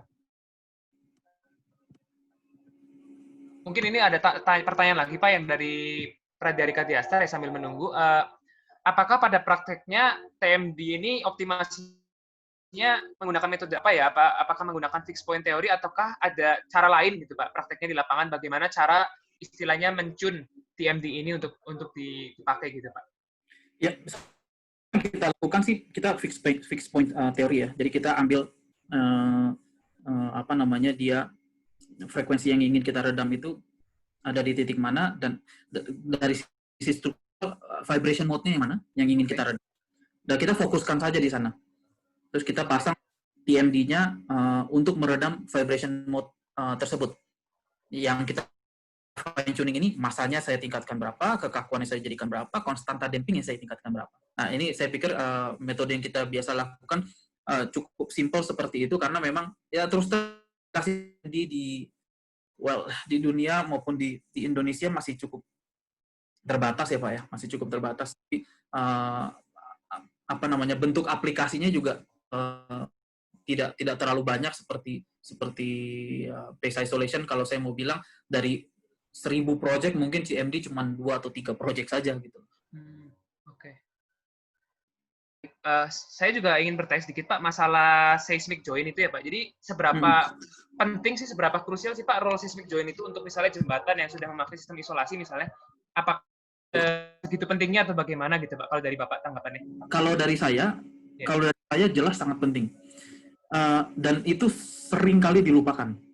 Kenapa dilupakan? Karena memang secara struktural itu bukan structural element, Pak. Seismic itu kalau kita modelkan atau tidak kita modelkan, performance struktur kita nggak berubah. Oke. Kita modelkan, dia nggak nambah apa-apa. Tidak modelkan, ya paling perubahannya sedikit sekali. Intinya respon struktur kita tidak berubah kalau kita modelkan atau tidak. Tapi aplikasinya kalau kita pasang tidak benar, katakanlah misalnya kita punya jembatan menggunakan lead rubber bearing misalnya. Lead rubber bearing ini kita desain misalnya jembatannya bisa bergerak superstructure-nya plus minus 200 mili misalnya. Kemudian kalau misalnya owner atau desainer tidak hati-hati dalam mendesain expansion joint-nya, dia bisa saja pakai contoh-contoh yang misalnya yang non-isolated bridge, dia pasangkan saja misalnya joint yang kecil di situ, strip seal joint atau asphaltic plug joint, yang notabene strip seal-nya sangat kecil, dan biasanya gap antar deck-nya itu juga sangat kecil, sangat sempit. Katakanlah tadi kita LRB harusnya bisa bergerak 200 mili, tetapi gap yang di-provide itu hanya 50 mili. Jelas pada saat LRB-nya bergerak 200 mili, gap-nya udah keburu ketemu duluan, udah keburu pounding duluan. Pada saat deck-nya pounding dengan pier, itu boro-boro structural performance-nya kita bisa capai. LRB kita ini kan seolah-olah seperti diberikan rigid connection lagi pada saat dia mau bergerak 200. Jadi sistem keseluruhan jembatan kita seolah-olah kita berikan seperti rigid link lagi yang bisa dalam tanda kutip meningkatkan stiffness keseluruhan struktur kita, dan efeknya ada impact force yang terjadi di girder dan di kolom kita, sehingga malah yang tadinya kita expect struktural kita bisa leluasa bergerak dan tidak mengalami life safety, tidak mengalami collapse. Dalam kasus-kasus tertentu, kalau amplifikasi gempanya berlebihan dan impact force-nya berlebihan, bisa saja jembatannya malah collapse karena itu. Jadi, karena ketidakpentingannya si seismic joint ini tidak dimodelkan di struktur, tapi aktualnya dipasang dengan kurang hati-hati, ini malah sangat bahaya menurut saya. Jadi saya selalu sampaikan expansion joint ini adalah supplementary device dari isolator unit ini, dan harus benar-benar didesain dengan baik. Baik, Pak. Ya, jadi kalau saya coba extend sedikit ya Pak, yang masalah expansion joint ini untuk kasus gedung gitu Pak. Jadi kalau untuk kasus gedung sendiri itu kan kita tidak pakai expansion joint, tapi biasanya kita memastikan supaya jarak antar gedung yang diisolasi dengan gedung sebelahnya itu harus lebih besar dari displacement maksimum misalnya begitu ya Pak. Betul, untuk menghindari pounding gedung yang berisolasi dengan yang neighboring structures gitu Pak. Nah, salah satu tantangan juga yang saya ingin coba minta pandangan dari Pak Tri mengenai elemen non struktural nih Pak, yang misalnya kalau lebih relevannya untuk gedung sih Pak. Misalnya kita punya MEP atau plumbing dan sebagainya yang harus melintasi level isolasi itu Pak dari basement. Misalnya kan kita punya piping dan sebagainya. Nah, itu biasanya kan memang ada treatment khusus ya Pak ya untuk memastikan supaya utility itu jangan sampai patah gitu Pak ketika gedungnya berdeform gitu. Betul. Ya, memang itu salah satu consideration yang cukup penting dan terus terang cukup rumit kalau untuk di bangunan. Beda dengan di jembatan. Kalau di bangunan kita mesti memikirkan mechanical electricalnya dan pipingnya. Biasa untuk isolation isolation level itu kita ada yang dinamakan flexible joint, ada yang dinamakan flexible piping, atau bahkan kayak semacam arrangement untuk sistem kabelnya bisa mengakomodir pergerakan isolator tersebut tanpa mengalami kerusakan. Ya tentu kita nggak mau, kita bilang struktur kita operasional, tidak ada damage, tetapi MEP-nya bermasalah, kan sama aja nggak operasional. Yeah. Ya tentu Yeah. ini mesti benar-benar diperhitungkan. Benar yang tadi Bapak sampaikan, MEP-nya mesti dicek hati-hati. Kemudian lift-nya, biasanya di bangunan ada lift-nya. Lifting pitnya itu mesti disesuaikan dengan movement yang ada, atau ada teknik khusus, misalnya lifting pitnya dibikin kayak semacam hanging system misalnya, kan bisa saja dilakukan. Kemudian biasanya di perimeter building itu ada yang dinamakan cover plate, atau bahkan expansion joint bisa ditempatkan di sana untuk apa? Untuk mengakomodir movement yang ada dan untuk memastikan tidak bertabrakan dengan bangunan-bangunan di sekitarnya. Baik, terima kasih Pak Tri. Mungkin sesi tanya jawabnya saya tutup pada siang hari ini. Saya akan coba menyimpulkan diskusi kita pada siang hari ini secara singkat ya. Jadi tadi Pak Tri sudah menjelaskan mengenai passive control system itu ada beberapa macam, baik dari base isolation, additional damping, TMD, maupun juga passive restraint system. Dan perbedaan utama, ya Pak, maaf Pak. Untuk bertanya sedikit saja. Oh ya, boleh Pak, silakan Pak. Bertanya dan berdiskusi begitu. Oh ya, silakan Pak Senot. Iya, ada dua ini tadi. Tapi yang pertama soal ini passive control system yang tadi diungkapkan. Tapi sebelumnya saya mau menyampaikan terima kasih kepada Pak Tri Suryadi yang sudah memberikan penjelasan baik secara konseptual, teknis maupun aplikatif, aplikasi-aplikasinya, dan sungguh sangat membuka wawasan saya. Saya mulai tergelitik kembali begitu untuk mengingat-ingat dan membuka kembali pengalaman-pengalaman atau bacaan-bacaan saya dulu. Passive control system yang disampaikan oleh Pak Tri paling banyak adalah memainkan damping. Kita berusaha shifting period dengan damping dan sebagainya. Nah, saya mulai cenderung melihat perbanding dari membandingkan. Mungkinkah ada semacam wawasan sejauh mana sistem ini unggul dibandingkan dengan misalkan sistem baru, beberapa baru yang disampaikan ya, misalkan terutama untuk bangunan existing, misalkan sistem fuse, di mana saya pasang sebuah link yang mungkin ya boleh saja kalau itu rusak karena terjadi sendi plastis begitu, terjadi plastifikasi pada ya, link tersebut, biar saja rusak dan nanti saya ganti begitu. Ini jenis yang baru. Biasanya dibuat dengan apa namanya, steel atau mild alloy, jenis-jenis yang lain ya, yang memang sangat mudah. Profesor Michel Bruno dari State University of New York itu salah satu dedengkot dan proponen dari sistem ini, terutama pada building ini. Itu bisa dikombinasikan dengan BRPF misalkan, dengan bracing di mana baik sistem K maupun V lalu dipasang dengan fuse, sekring begitu. Yang pernahkah Pak Tri memperhatikan sistem ini, dan apakah di Freysinet ada studi komparasi sistem ini atau tidak? Karena saya pikir kalau gedung existing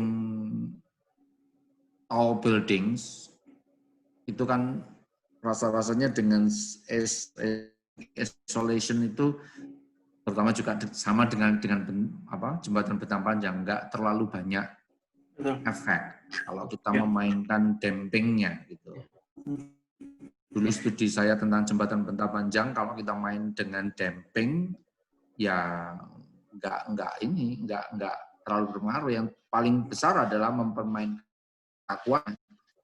kita harus semaksimal mungkin mempertinggi kekakuan supaya kita mendapat. Nah, salah satu kekakuan itu dimainkan dengan nambah damping instead of memasang damping isolation gitu ya, isolation. Nah, kalau ada beberapa gedung sudah di Indonesia atau dimanapun itu sudah kadung dibuat katakanlah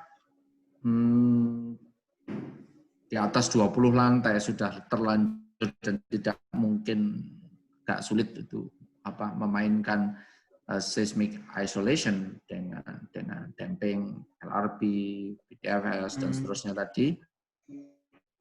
Mereka memasang bracing instead of itu.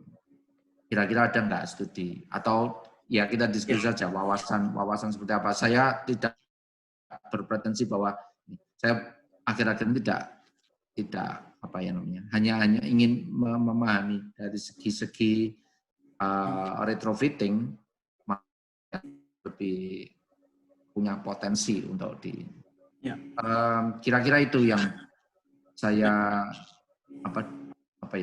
tanyakan atau diskusi. Terima kasih. Saya nekat sebelum ditutup. Ya, nggak apa-apa, Pak. Makasih, Pak. Ya. Makasih.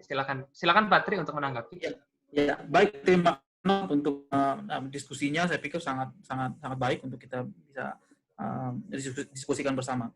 Kalau dari pandangan saya pribadi, Pak, memang saya tidak berada dalam posisi untuk menyampaikan base isolation bisa dipakai untuk semua tipe struktur, semua jenis struktur, dan unggul untuk semua kondisi. Tidak. Jadi memang ada case rasanya lebih baik menggunakan base isolation, ada case-case tertentu yang lebih baik menggunakan conventional structure.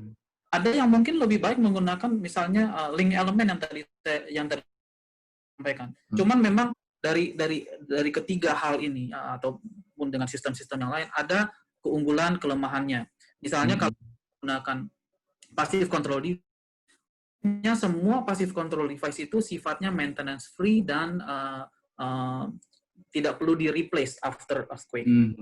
Betul. Itu mungkin salah satu poin, Pak. Jadi salah satu poin unggulnya dibandingkan dengan link element tersebut. Kalau link element tersebut misalnya pada saat gempa terjadi karena dia memang dalam tanda kutip diperlemah di bagian tersebut, kita paksakan ada disipasi energi tersebut sehingga ada redaman timbul dan kita mesti replace tersebut, meskipun replace-nya tadi Bapak sampaikan karena dia lokasinya sudah di predefine, mungkin pembautannya lebih gampang, mungkin bisa dilakukan, tapi tentu ada effort balik lagi ke lapangan kan Pak ya untuk benar. Tentu.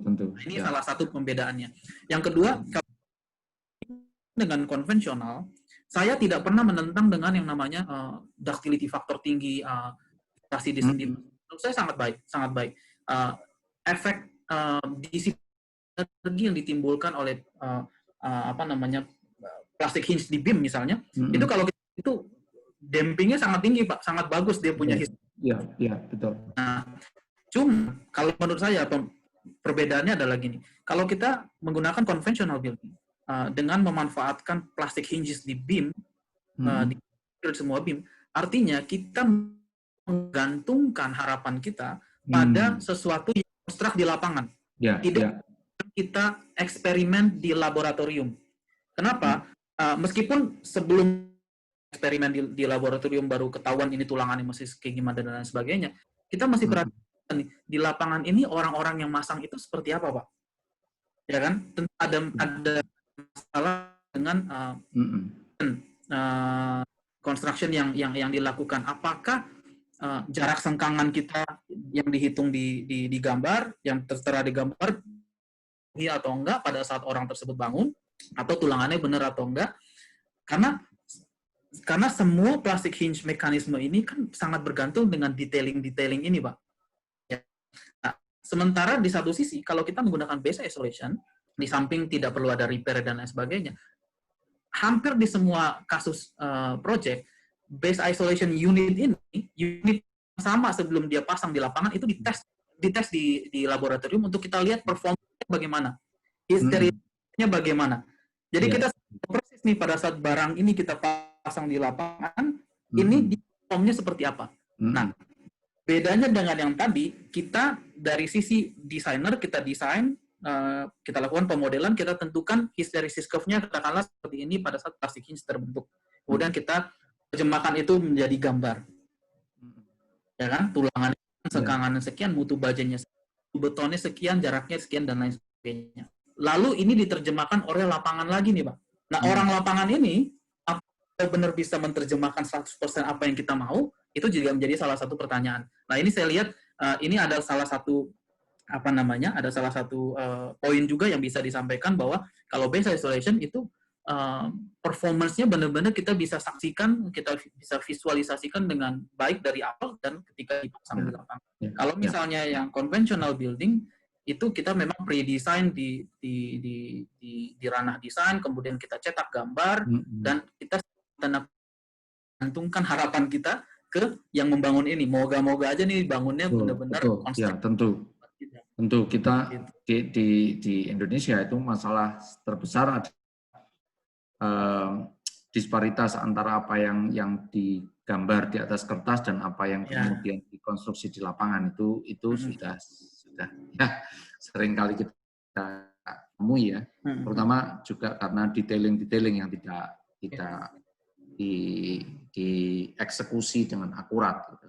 Betul, Pak. Oke, baik. Terima kasih Pak Tri. Saya tertarik dengan diskusi tadi dan sebenarnya cukup banyak yang ini ya, karena bidang seismik ini, seismic mitigation ini merupakan bidang yang menjadi minat utama saya dan juga di universitas saya memimpin riset group untuk ini, jadi menjadi tertarik. Tapi ya terbatas, saya tidak boleh. Ada masalah Pak Senot, kalau memang ada pertanyaan atau apa mungkin Pak Tri bisa share ya boleh Pak, nanti saya kasih Pak Senot kontak Pak Tri langsung mungkin ya Pak ya. Ya, saya tadi sudah mencatat linknya begitu terakhir di slide terakhir, cepat-cepat saya catat. Oh ya, siap Pak. Baik, terima kasih Pak Tri. Terima kasih juga untuk Indonesian FIP yang members, ini luar biasa inisiatifnya di tengah COVID dan kita harus studi at home, begitu tetap ada wawasan baru, ini luar biasa. Terima kasih, saya akan mengikuti kegiatan selanjutnya. Saya looking forward to listening to the next series. Siap. Makasih Pak Senot. Sama-sama Mas. Ya. Baik, saudara-saudara sekalian, sebelum saya penutup webinar kali ini, saya hanya ingin menunjukkan yang pertama adalah webinar kita selanjutnya itu akan topiknya seperti apa supaya mungkin teman di sini sekalian bisa, tadi mungkin belum sempat saya share, hanya sekilas saja, pokok kita akan ada webinar selanjutnya yang rencananya akan kita adakan setelah Lebaran. Jadi ada 2 series karena pembicara kita cukup banyak, kita bagi menjadi 2 series. Yang pertama mengenai state of the art research in bridges. Jadi yang pertama ini ada dari mantan muridnya Pak Sanat juga ya, mengenai seismic risk assessment of RC bridges Indonesia dari Roskul Pavia. Kemudian yang kedua, structure health monitoring system ini merupakan salah satu topik yang juga cukup hangat untuk dibicarakan. Saya mendapatkan pembicara dari dosen Indonesia yang berkiprah di Inggris, di Warwick, dan dia ahli di bidang seismic monitoring system. Dan kemudian untuk webinar series 4, kita akan fokus lebih ke gedung. Setelah webinar series 3 jembatan, webinar series 4 itu akan ke gedung konkret. Saya mendapatkan 2 pembicara yang kebetulan sedang menempuh studinya, satu sedang menempuh studi PhD di Amerika, yang mempelajari mengenai methodology of reinforced concrete column fails in fracture shear, dan lagi juga dari Amerika, mahasiswa master yang menyelesaikan studinya di UC Berkeley mengenai pengaruh dari pulse-like ground motions untuk gedung-gedung yang dibangun di dekat dengan lokasi patahan. Mungkin karena ini begitu relevan dengan kondisi di Indonesia. Jadi buat teman-teman sekalian bisa ditunggu informasi selanjutnya. Kami akan mencoba mengirimkan invitation ke kalian untuk mengikuti webinar-webinar series selanjutnya. Lalu terakhir, setelah sesi ini saya tutup, akan ada kuesioner yang kami kirimkan baik ke WhatsApp atau ke email kalian mengenai feedback webinar kali ini.